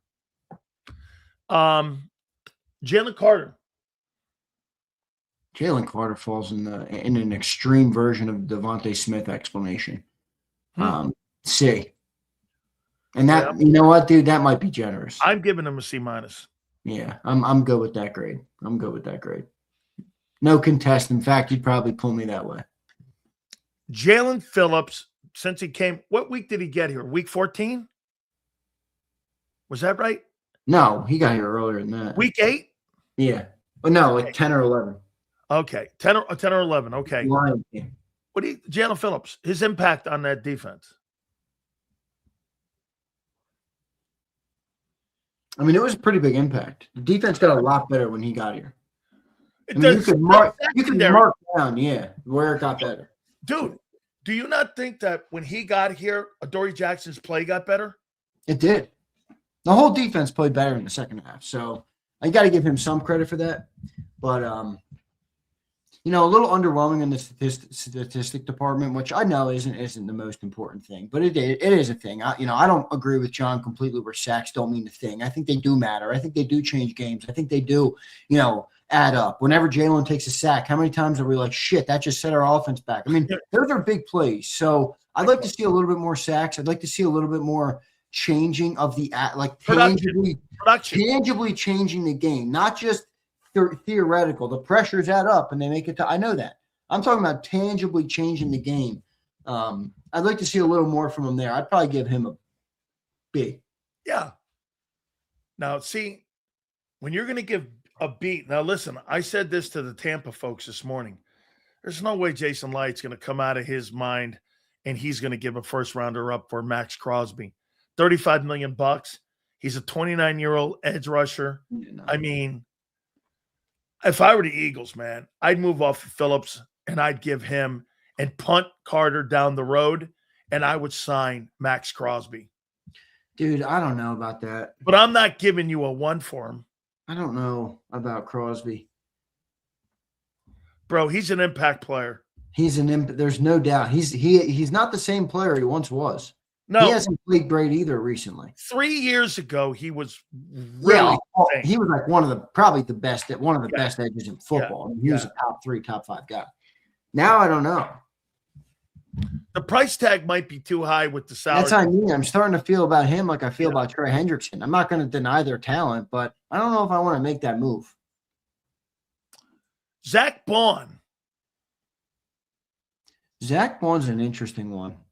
I felt like in spots he could have been a lot better, and I can visibly remember a couple plays in the season where I was like, "Damn, man, Bond doesn't." I'm not used to seeing him getting beat like that. Like one that just immediately comes to mind right now. 49er game for sure, and then I think of that Giants game, that first Giants game. I mean, I watched Jackson Dart put his foot in the ground and juke Bond out of his socks. I mean, I remember that vividly. So I'd probably say B minus for Bowen. Man, I love the player, but he just how many wow games did he have? Like 24. How many times did you, me, and John get in that post game and just go, fuck, wow? I mean, there was none of those wow games for me. So he was more like a B minus for me this year. I did see, and like you said, I saw spots where he got beat, and there were times he got ran over. Yeah, it's And true. I mean, he was really good, but wow. Here's a very interesting one. And boy, I will give you guys some really bad news here. This is bad news. I know for a fact the Tampa Bay Buccaneers are going to make a play for Nakobe Dean. Good for Nakobe. I want Nakobe Dean to get paid. Jason Light loves the guy. I as much as I want Nakobe back, I do appreciate the people part of the business too. You know, I know a lot of Eagles fans are fans, but me working and doing what I do, I mean, I do appreciate good stories, and I like Nakobe Dean a lot. I would pay if it were my team. Nakobe Dean would be getting paid. I would tell the GM, I don't really give a shit what you're going to say or who you want to sign. I want him in my building. That's the guy I want to build my team around or have in my locker room. I don't care what it costs, 8, 10, 12 million, but they're not going to do that, and that's not how the world works. So I understand it, but I'm happy for him. I hope Nakobe Dean gets as much money as humanly possible that could be paid to him. I really do. Okay, this is how I know this. Mike Caldwell, the inside linebacker coach, and Larry Foote, the outside linebacker and run game coordinator. I got a text, and I know Mike Caldwell, his former linebacker, played in the NFL during my time, and he goes like this, boy, that Dean can play, huh? I go, he's a green dot guy. Yes, and every time he gets in there, man, he's a fucking missile. Do you know what's crazy? He's a perfect fit there. Life after Levante David, life after some of the key linebackers they've had in that building. Got Vita Vea in front of him. Is Levante David coming back? No way. He's a free agent? Yes, and the Bucks have already his entire career, right? I thought he was in Denver early in his career. Maybe I'm wrong, but he's a Hall of Fame player, dude. Yeah, he's an amazing player. But yeah, no, I think he's probably the second best linebacker in the history of the Buccaneers. He's old. He's 36 now. Yeah, he's struggling. He's struggling right now covering, but he's a freaking. No, the Bucks drafted him, dude. Okay, now, I don't know let me see if he played every year there, but they did draft him. Okay. Yeah, he's second to Brooks. He'll be a Ring of Honor guy. He'll be a Buccaneer Ring of Honor guy for sure. Yeah. Yeah, but I know this, that Larry Foote and Mike Caldwell love Nakobe Dean. And they asked me about him. I said, look, I thought the kid sucked. I go, Vic got his ass, turned him into a player. I'm going to give Nakobe Dean, when I saw him play, I think Nakobe's a B+ player, man. I think if he stays healthy, I think he's a stud. I think he's a great linebacker. I'm wrong about him. Well, you're not wrong about him because your biggest knock on him was still Health. the size and the health. Yeah. And you could make an argument that the size is maybe one of the reasons that health concerns have continued, you know. So I don't know that you've been wrong on him, but he is a talented football player. And that's been proven to be true. I mean, he's very talented. And he's a grade A guy. I mean, I listen to he's one of my favorite guys to listen to when when the beat guys interview somebody right in front of him in the locker room. I don't love all those interviews. I think a lot of them are pretty bad. And quite frankly, don't tell McMullen, but I think some of the questions that those guys ask are just stupid. They're just not good. I mean, I want good questions. I want to learn things about the team, about the players, about what's happening in the games. I want to and some of these guys will talk more. And Nakobe's one of those guys who will talk more. He's a grade A dude, man. I'm telling you, that's a backbone guy. That's a foundational guy. If I'm the Eagles, I don't let him go the Milton Williams way, where I don't contact him at all. Like how can we make it work? Let's try to make it work. I would put an effort into making that work. And if I were Nakobe and his agent, I would want to make it work because Philly wants me. Yeah, but Philly's not going to pay you what you're. I know that, but guess what? Would you rather play 7 years in Philly, 8 years in Philly, or go someplace for 2 years, get the money, and then blow you out because you were hurt and they gave up. For Reed Blankenship, I'd make that argument. For Nakobe Dean, I think he's going to be able to carve out a nice career for himself. I really do. Jahad Campbell. Jahad Campbell was, actually pretty good in the games he played. They put him on the bench because Nakobe got healthy, and I thought they mishandled him. I thought a little bit. I agree with you. I thought there was a way to get him on the field while also keeping, Nakobe out there. But that's not on the player. That's on the coaches, and that's so can't knock him for that. But when he was out there, I thought he was good, man. I thought he was you could almost make an argument it would be an A if he played the whole season at the pace he played it at. But he didn't play the whole season, so I'll give him a B. I'm gonna give you 2 grades. As a player in the unit, I thought he was a B. As a rookie, I thought he was an A. Like as a rookie dude, I like that. I would subscribe to that. Player in the unit B, as a rookie A. Yeah, I think that's fair. Dude, I saw him covering tight ends and running backs going down the sideline. It's just hard to give an A when you play in 9 games or whatever it was. But like you're not winning defensive rookie of the year with 9 games. I mean? One of the things that was impressive about him, did he play for Saban? Yeah, he was one of the last Saban guys. Yeah. Okay, well, let me tell you something, bro. You can see how well he was coached. Yeah. And you could see how well he was schooled and ready to play. Jalen Hunt. Jalen Hunt, I thought, was a pleasant surprise. I mean, I think we all thought he was going to have a better year, but I thought he really showed, all right, I can be an NFL edge. You don't have to worry about that part. I need to be productive continuously, but you don't have to worry about me becoming it. I can be an edge. And I thought that was a very positive sign for him. I'd give him a B or a B+ this year. Yeah. A B+. I think we're giving a lot of people a B. I'd give him a B+. I thought he was just everything I thought he wouldn't be. I mean, he was a pleasant surprise, a guy from nowhere, and he just shows up, and he got better and better and better. I thought the last 2 games he kind of dropped off a tad. I didn't see the pressure, especially in that Niner game, but they were getting the ball out quick, too, in that ball game, if you remember right. I just didn't think he showed up in the final 2, but, man, for me, I'd give him a B, too, man. I thought he was just – yeah, remember, I mean, the final 2 were tough. I mean, he had Trent Williams in that game. Now, again, you want to have him have a good game. I'm not saying that, but I get it. Great call. It's tough to go against like that. Yeah, that's like going against Lane. Nolan Smith. Nolan Smith, I'm super underwhelmed. I'm sorry, I just am. I mean, I think he shows flashes. He gave you hope, didn't he, a year ago, and then it just didn't continue over. Like Jordan Davis continued from a year ago. Yeah, right. Continue. Nolan didn't, right? It's not that I think I'll start with where I've been happy with Nolan. I think Nolan plays the position fundamentally sound. I think he sets the edge well. I think he does things well at that position that I didn't really think he would do well. And then ironically, the stuff that I thought he'd be good at, I think he's been super underwhelming at. I thought he'd be a great speed rusher because his size. He doesn't really show that type of threat on the end really at all, or didn't much this year, it felt like. Good at setting the edge, good in the run game here and there, good at some of the fundamental things, which is a good thing. But the threat of him off the edge is just, it's bigger with Jalen Hunt. It is. Yeah. Yes. So I haven't seen that part of Nolan. I'd probably give him a C.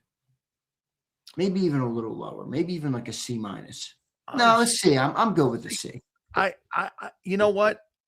I think the play of Hunt and Campbell and some of the younger guys, and I know they're different positions, but he just was underwhelming. And I don't know, that 30th pick or whatever he was, the 31st pick, man, that just does not match up to the guy. I mean, that guy's not a first rounder.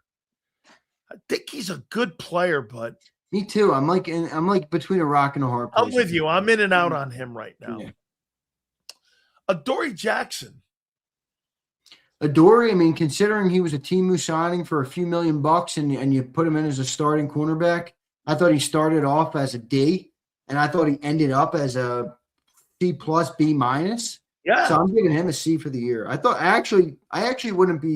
wouldn't think it'd be crazy if you gave him a C plus. I mean, he wasn't as big of a problem for the team in the second half of the year as we thought. Like early in the year, we were like, we're not winning a playoff game because they're just going to pick on Adoree Jackson all game. Yeah. And that's not how it played out at all. I thought Adoree held his own. I'd maybe bump him to a C plus, but C. Let me tell you, man, I thought he was the biggest liability on your defense. And he was just getting turned around. He was just not a tackler. I'm like, this is fucking terrible. All of a sudden, man, got better. This is Vic, too. Got better. I thought he was pretty decent, actually, in that Niner game. Yeah. I mean, I'll tell you, I'm all right with a C plus with that guy. And I'd bring him back. I'd bring him back to my defense. I'm not saying that that's the future. I don't know if they will bring him back. I don't know about that. Can't be that expensive. I don't think it'll be expensive at all. I think it depends. Like if they draft a corner, obviously not. But if they're not able to like sign a corner in free agency and draft one with a premium spot, I could see him coming back. I could. I'll tell you what, that's one of Howie's best signs. Would you agree? It was one of his better Temu signings for sure. He played every game or most games, and he was a viable starter at a premium position too, corner. Yeah, that's true. Yeah, that's true. He was one of the better signings. Good point. Yeah. Reed Blankenship. Yeah, just to be clear though, on your point, they paid Azeez Ojulari more than they paid Adoree Jackson, who had a bigger impact on the team. So Adoree by far. Obviously, Adoree by far. Reed Blankenship. There's a tough one here because this is going to be impact in your offseason here too. Why do I feel like every player I just want to give a C to? Like I hate C. It's like right in the middle, It's average. But he was a C, dude. He wasn't awful. He wasn't a game changer. Are you giving $10 million to a C student? Considering that $10 million is for C students in the NFL, maybe. Well, if I'm giving somebody 10, I'm going to up that number to 12 to get Jakobi. I already told you how I feel about Jakobi. I'm paying Jakobi. If I'm the owner, I'm calling the GM and saying, I don't really care what you want to do. Paying Jakobi Dean. Thank you very much. And if you need to trade somebody to do it, then go for it. But Reed, yeah, I'm kind of with Abe. What's that? Can I do 9.2? Something about the 8-digit thing is no good. Something about the 8 digits rubs me the wrong way. If we could keep it 7 digits, I'll be happy with that. Hey, am I wrong when I say this about Marcus Epps? Didn't he settle the kind of the safety position when he got put in there a little bit?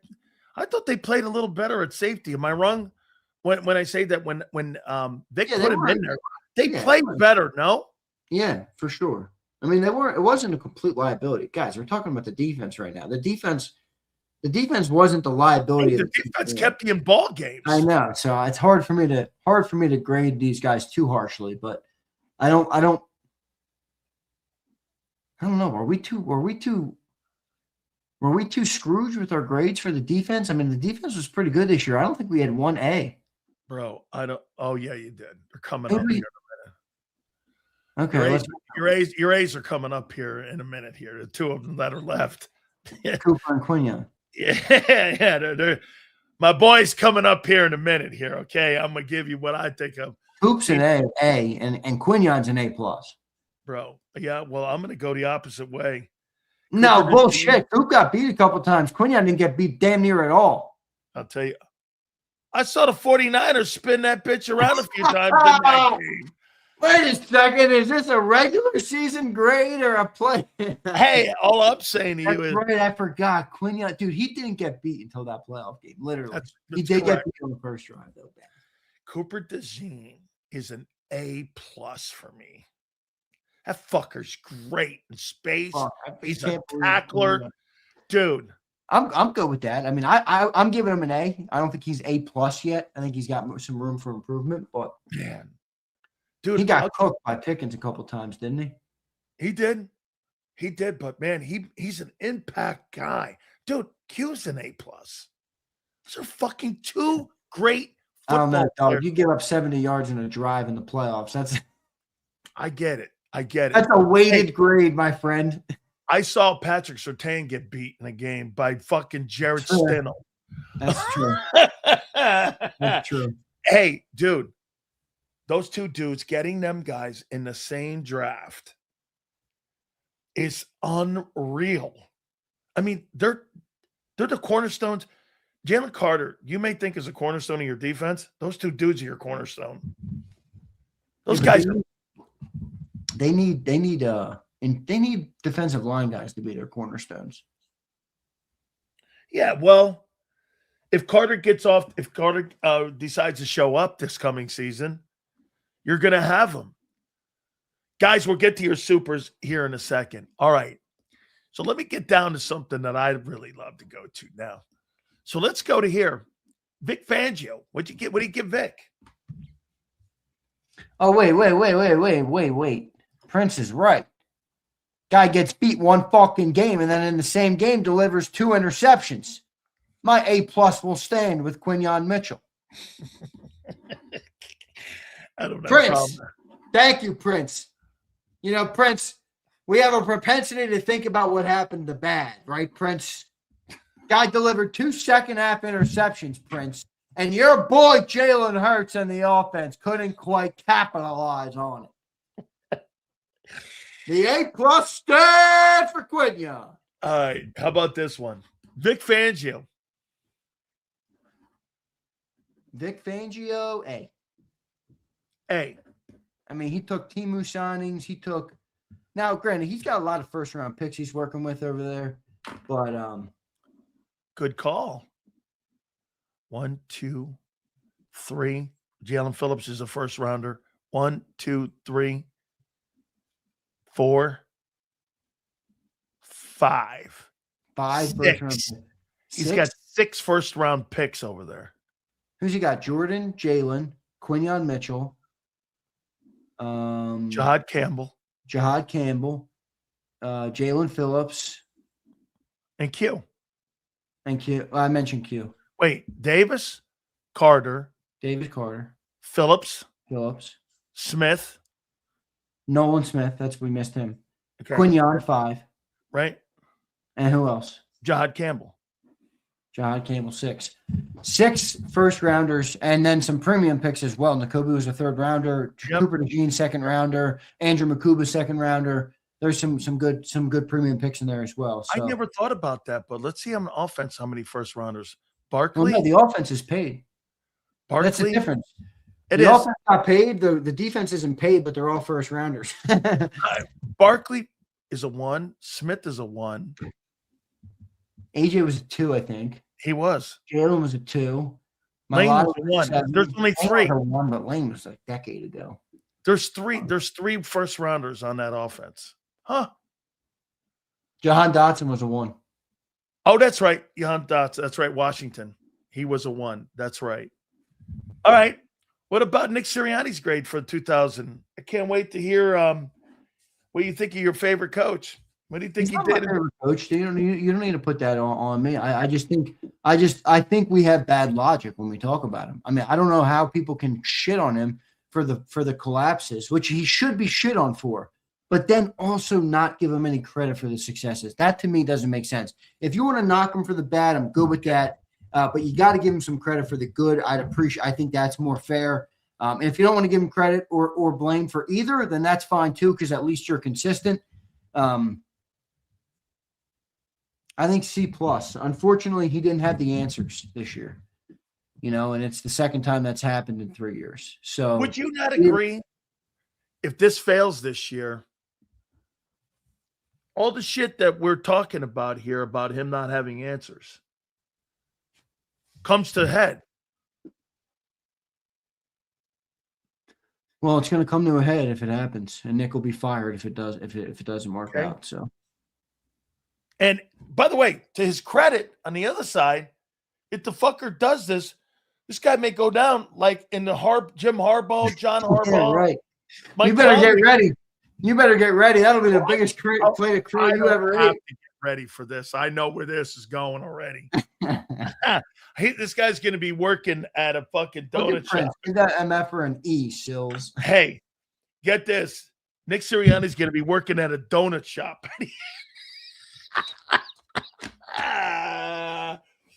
Bro, I know where this is going. Ready?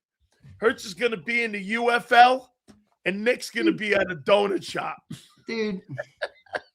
Nick, I'll buy a donut in any time for you in Philly if you're in Philly. You shouldn't have to buy a drink in Philly. Who, Jalen? Both, Jalen and Nick. Yeah, And people, they it's succeeded. bullshit. It's They bullshit. succeeded. People like your very show on my network say this bullshit. I'm not the It's only one. bullshit. If you're listening to this right now and you think and you honestly believe that the head coach is a pile of sticks and is a stiff, and he's got one of the best records in football in the last 5 years with 2 Super Bowl appearances, I think you're not you, Sileo. You are in the crosshairs of this, but I'm not speaking to you. I think you're a moron. Okay, flat out. I've given you multiple coaches who have had better success than Nick Sirianni that were fired because they were exposed once reality hit. There's a guy, like I say, George Seifert won 2 Super Bowls, was in 5 conference championship games. He won 108 games and lost 35 games, and they blew him out.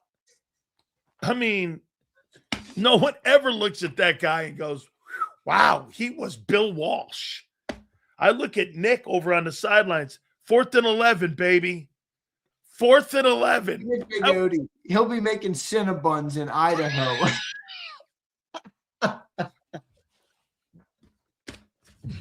Cinnabons? How the fuck do we get there?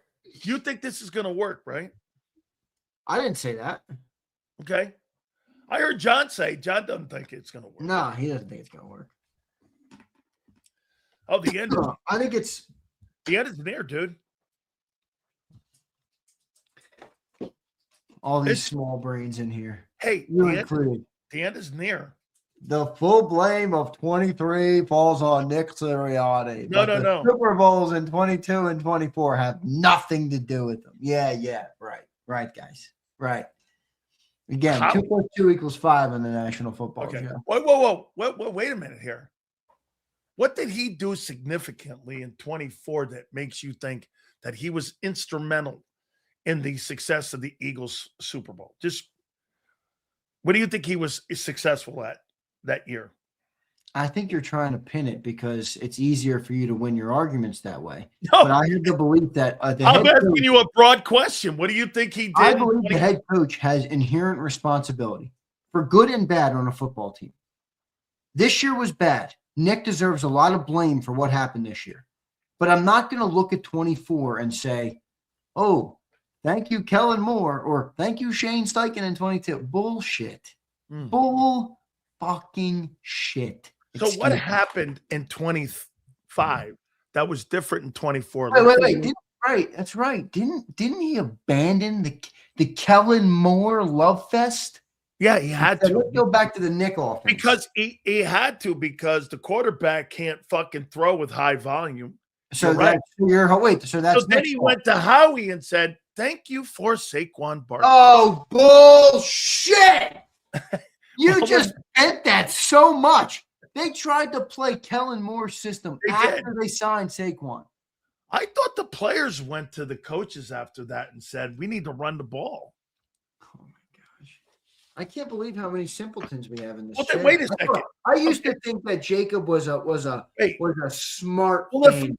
Well, if I'm a simple-minded, and help me out here. If I'm not calling you directly. You just happen to be in the crosshairs. Hey, listen.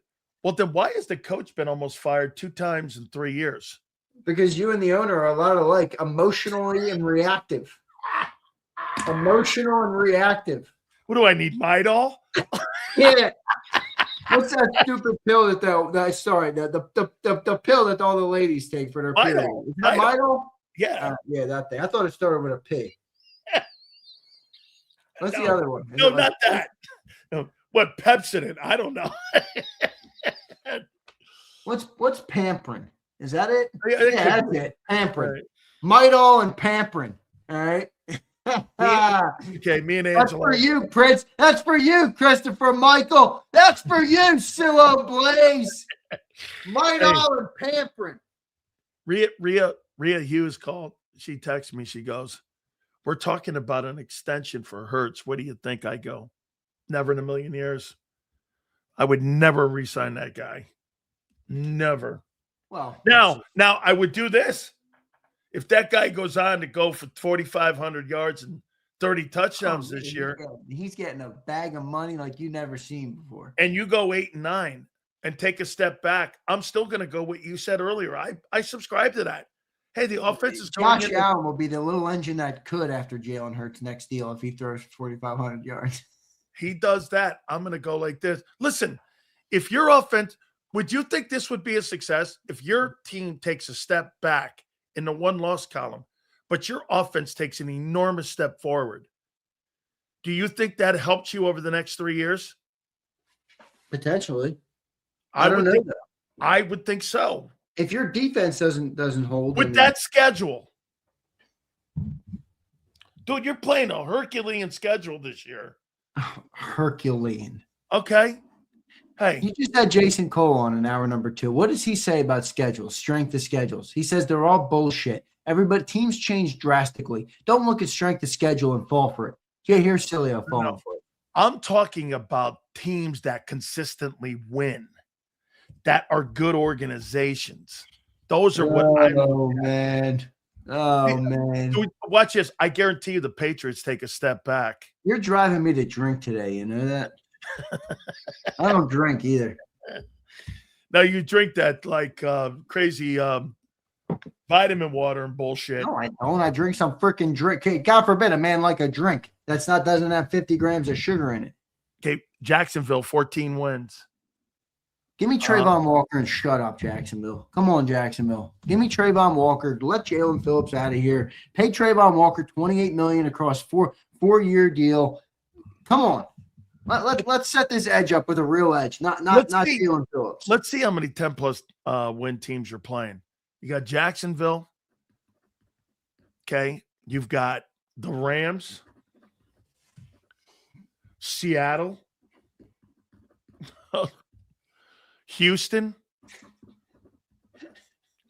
49ers. Let's see. Chicago. I'm about to throw a virtual punch. Chicago. Your guy, big hands going to come out of your computer screen, just bopping. Let's see. You're playing 1, 2, 3, 4, 5, 6, 7 teams that had 10-plus wins. And how many playoff teams are you playing? You're playing 1, Jacksonville. You're playing the Rams, Seattle, Houston. That Colts team was good too last year, but they're wasn't a playoff team. You play the Niners, the Bears, Pittsburgh, and Carolina. 1, 2, 3, 4, 5, 6, 7. You're playing 10 playoff teams out of 17 ball games next year. And you're changing your offense to a How many are going to be playoff teams? How many are going to be playoff teams next year, Sileo? Well, okay. Let's see here. That's a good question. Let's see about the coachings here. I like Dave Canales. I think Dave Canales is a hell of a coach. Wait, ready, guys? Now he'll glaze every coach on this list except for Nick Sirianni, who's won more and accomplished more than all of them. Let's go. Okay, Dave Canales is your new boyfriend. All right. Mike McCarthy, who's actually a play-calling head football coach. Yeah, okay, let's hear it. Let's hear Mike McCarthy. All right, let's now 2 down. Let's see it. You think Nick Sirianni's a better coach than Ben Johnson? Hard to give Ben that credit yet. Only 1 year. All right. He's big. Ben's definitely the better offensive guy for sure. No doubt about that. But okay, do you think Nick's better than Kyle Shanahan? No, I don't. Kyle's my favorite coach in football. But I think Kyle does struggle with some of the game stuff. I do. I agree. By the way, Kyle Shanahan was freaking awesome on the broadcast this weekend for the Super Bowl. He was phenomenal. Good pull by you on that one. Excellent. This will be tough for you. You think Nick's a better coach than DeMeco Ryans? Yeah, I do. I think D'Amico's doing a really good job, though. You think Nick's a better coach than Mike McDonald? Right now, it's a push. You think he's better than Sean McVay? As a head coach and the other stuff outside of offensive play calling, I actually do. But I don't believe he's even close to his ballpark when it comes to offensive football.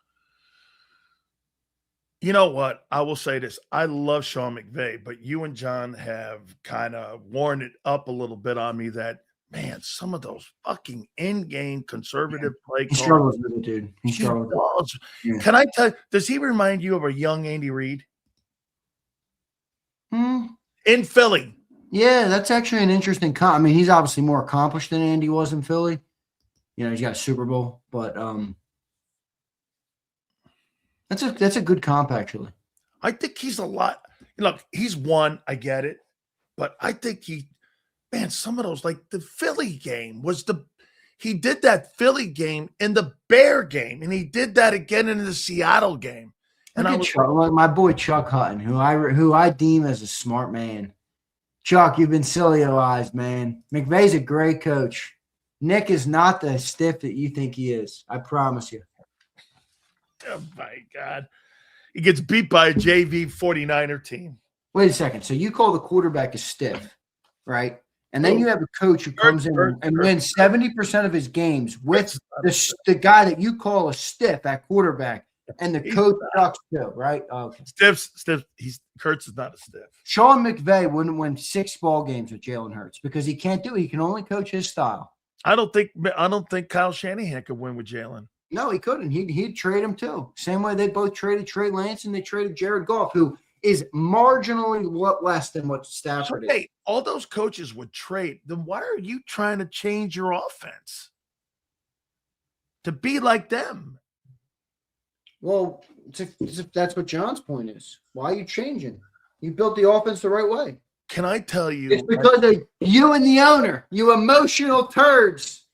You got Nick trying to keep his job, man. He's got a wife and kids who live here. His kids are going to school. God forbid the guy tries to keep his job. So, you hear what he just did? The guy signed a 3-year deal at $17 million a year. And these guys trying to make me fucking feel sorry for the guy. You don't know what he's making. You're right. He's probably making 9. He might be. Let's read some of these supers, dude. I mean, man, have you been eagle-eyed, man? I'm a little disappointed. I'm not eagle-eyed at all. I think this team's got a lot to overcome. But I'm not going to sit here and act like we're the Raiders, like you are. No. I do not think you're the Raiders. Got him, bitch. I do not think you're the fucking Raiders. You think we're the Raiders with Antonio Pierce or whoever their latest stiff coach was before this guy? He was. Oh, Pete Carroll. I actually like Antonio Pierce. He was a good coach, man. Not really. He's a good dude. All right, you ready to go to some supers? Yeah, let's do the supers. Here's Pump. Fix that fucking internet 2 years, will you please? Is it really no good still? Yeah, it's making me blind. Go ahead. Sorry, guys. Sileo is crying. I got to fix it. Yeah, it's funny. I got the full thing hardwired. I got 5 devices here. All of them are 1,000 upload speed per second. It's perfect internet. Why is it not working on StreamYard? I'm going to start calling it Stream Shit. Pumper says, Nick Sirianni is the Jalen Hurts of head coaches, but the Jalenites call Nick ass. What's that implying? 16. Look at that profile pic that Pump has. I know. It's hilarious. It's really funny. Ah, man. Is that fucking funny? Pump, you are a legend, man. I'm not in Ocean Shitty. I'm in freaking, Jenkintown, man. I'm in fucking Jenkintown, right north of the city. Ocean Shitty. I'm a Cape May guy, not an Ocean City guy. Been there numerous times, man. Here's Pump. Fellas, you can keep naming the linebackers, safeties, and corners, but my crosshairs are solely on that D-line. Defense was held back by lack of pressure. At the end, it was. At the end, it hurt. The edges didn't get home, man. But to Xander's point, Bro, you had fucking Trent Williams. Dude, that's the guy's the first ballot Hall of Famer guy, man. I know you can't use that as an excuse, but how many people get by Lane? Bro, Lane's retiring. No, he's not. All right. No, he's not. You'll be doing a breaking Angry story. Dogs, love you, Big Z. Give it to Sills. All right, pause, no Diddy, but love you too, bro. Hey, Lane's retiring. No, he's not. Okay. You want to wager it? You'll be doing a breaking story, a breaking news story here in about when the days are what? Here it is right here. It's 12 days to the combines. It's 29 days of free agency. It's 72 days to draft. I say this, within the next 40 days, I guarantee he doesn't. You'll be doing a breaking story on Lane retiring. Dude, the next 40 days, that's like the most fence riding I've ever seen, dude. 40 days? That's like the latest retirement in history. This is gonna be no. What they're gonna do is he's gonna make the announcement before the draft. I'll wager it. I don't care. I'll wear a Cowboy jersey for the Week 1 postgame show if Lane retires. Oh man, I'm just telling you, bro. Why would he want to be coached by a nobody O lineman? The greatness of Chris Cooper. Oh my God. I heard you today. He was a pretty good player in New England. I'm like, not New England, Denver, and he was a good player. He started 79 and 90 ball games. That's pretty fucking good, dude. But totally as a player, wonderful. Here's Piedras. Nick has taken this team to 2 Super Bowls, 1-1 with one of the best records of all time with a limited quarterback. Nick's a good coach. Piedras has a brain. Piedras has a brain. Piedras has a brain. Let's go, Piedras. Hey, Piedras, I saw Brad Johnson win the Super Bowl Sunday. Brad Johnson, Sam Darnold, same dude. Chris Cooper. Here's Abe. Lurie broke Nick. Great point. Remember when Nick showed off that turnover record but get beat by the crappy Niners? No future promises, only answers. It's the truth, Abe. That's the truth. Here's Daniel. What's that? Yes, sir, Abe. Here's Daniel Justin Thomas. Holy shit, this guy. If one first name is not enough, you get 3. With the scheme like a serial killer. What with the scheme change? What do you do if Tanner outplays Hurts in training camp? Well, they won't tell you that, but he probably might. Hey, Daniel, doesn't matter if he outplays him. No trade, $50 million. Good night. There's no. Chuck rebounds with a good comment. Lane's actually going to develop the coach, not the other way around. Lane's going to coach Cooper, not Cooper coach Lane. All right, good stuff. A couple more. Daniel, thank you, brother. Daniel again, thank you, Daniel. Here's intern. I think you got this one. Jalen is more effective when he runs for 200. But that's true. All right, I can't believe you got this entire chat thinking that Nick Sirianni is actually a dumb coach. Piedras. Keep sharing the truth, my brother. Big Z, keep giving it like you do on Birds 365. This is going to be one of Give me a good topic for tomorrow. I'm in the mood to get under John's skin. Let's see. Let's get under John's skin. Okay, hold on for a second. I could say Nick Sirianni's a stiff. He'll lose his mind. Yeah, that's right. I don't think he's stiff, so I wouldn't be able to argue it honestly. Let's see here. Okay, firing of Jeff Stoutland was the dumbest move that Nick Sirianni's ever made. I kind of used a little bit of that, but yeah. But you believe that. I put him like a prince. Firing Stout.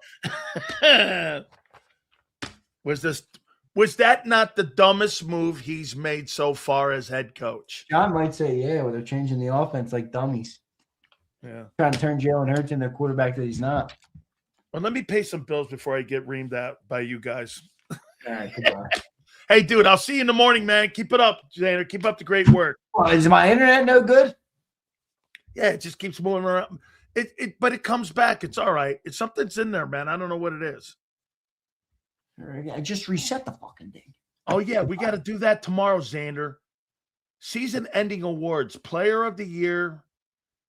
We'll do that. Hey, David, thanks for the chat and all, but like, if you want to program the show, anybody's free to make a YouTube channel. Yeah, my cat. Big Z kidding, gets in the morning, dude. Look at Frank. Internet is awful. awful. Yo, Frank, fuck you, Frank. All right? Just kidding, Frank. Love you, buddy. Later, Sills. Gotcha, bro. We'll catch you in the morning on Birds 365. Guys, do me a favor. Check out my great friends at Morgan & Morgan, the #1 injury law firm in all of America for a reason. It's family-owned, family-run. Guys, I tell you about the family in Florida who was initially offered $350K, ended up getting $12 million. This will be the easiest decision you make. Go to forthepeople.com/big sales or pound law 529. That's forthepeople.com/big sales or pound law 529. And do me a favor. You tell them Big Sales sent you. There's a reason Detective Johnson is the gossip king. Oh, did you hear? Jackie and Tom are getting a divorce? Sad. Well, I heard that Ashley Had work done on her face? Yeah, oof. Just like there's a reason Morgan & Morgan is America's largest injury law firm. Injured? With over $25 billion recovered for our clients, there's a reason to go big. Bathroom? Okay. Morgan & Morgan, America's largest injury law firm. Oh, okay. Ignite your nights with free live entertainment daily, only at Live Casino and Hotel Philadelphia's Center Bar. 7 days a week, enjoy some of the region's top party bands, performers, and DJs as they take the stage in the heart of the casino action. Great cocktails, live music, and lively moments. It's all happening at Center Bar at Live Casino and Hotel Philadelphia. Visit livecasinophilly.com for more details and the complete list of upcoming events. Must be 21 or older. Gambling problem? Call 1-800-GAMBLER. This is Eric. When he got injured in a car accident, he called Morgan & Morgan. He not only gets a lawyer, he gets trial lawyers like Sam and Jessica, who are in it to win it. He gets his own investigators with briefcases, leather ones. And if you ever have questions, our customer service folks keep things rolling. Injured? We're your army. Morgan & Morgan, America's largest injury law firm. Welcome to the Jet Setters and the High Rollers, to the Shot Takers and the Tastemakers. Welcome to the Viewfinders, the Thrill Seekers, and the Night Owls. Welcome to everything you could possibly want on one 5-mile island. Welcome to the Wildwoods. Book your stay today. In our hometown, we all look out for each other. We go the extra mile to lend a helping hand. Thank you. We step up to keep our communities going strong. And at Independence Blue Cross, we're here to keep you going strong. We've been deeply rooted in our communities for more than 85 years. And that connection to members has earned us our spot as the #1 health insurer in the region. So while you look out for your neighbors, know IBX is always looking out for you.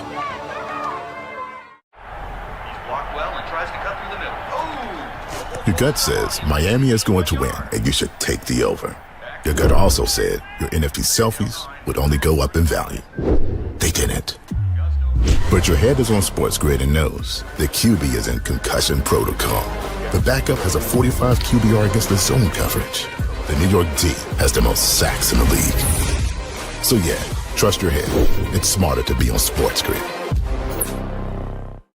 EAGLES. Eagles.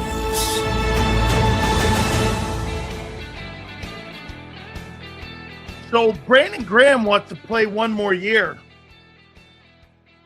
He wants to come back and play.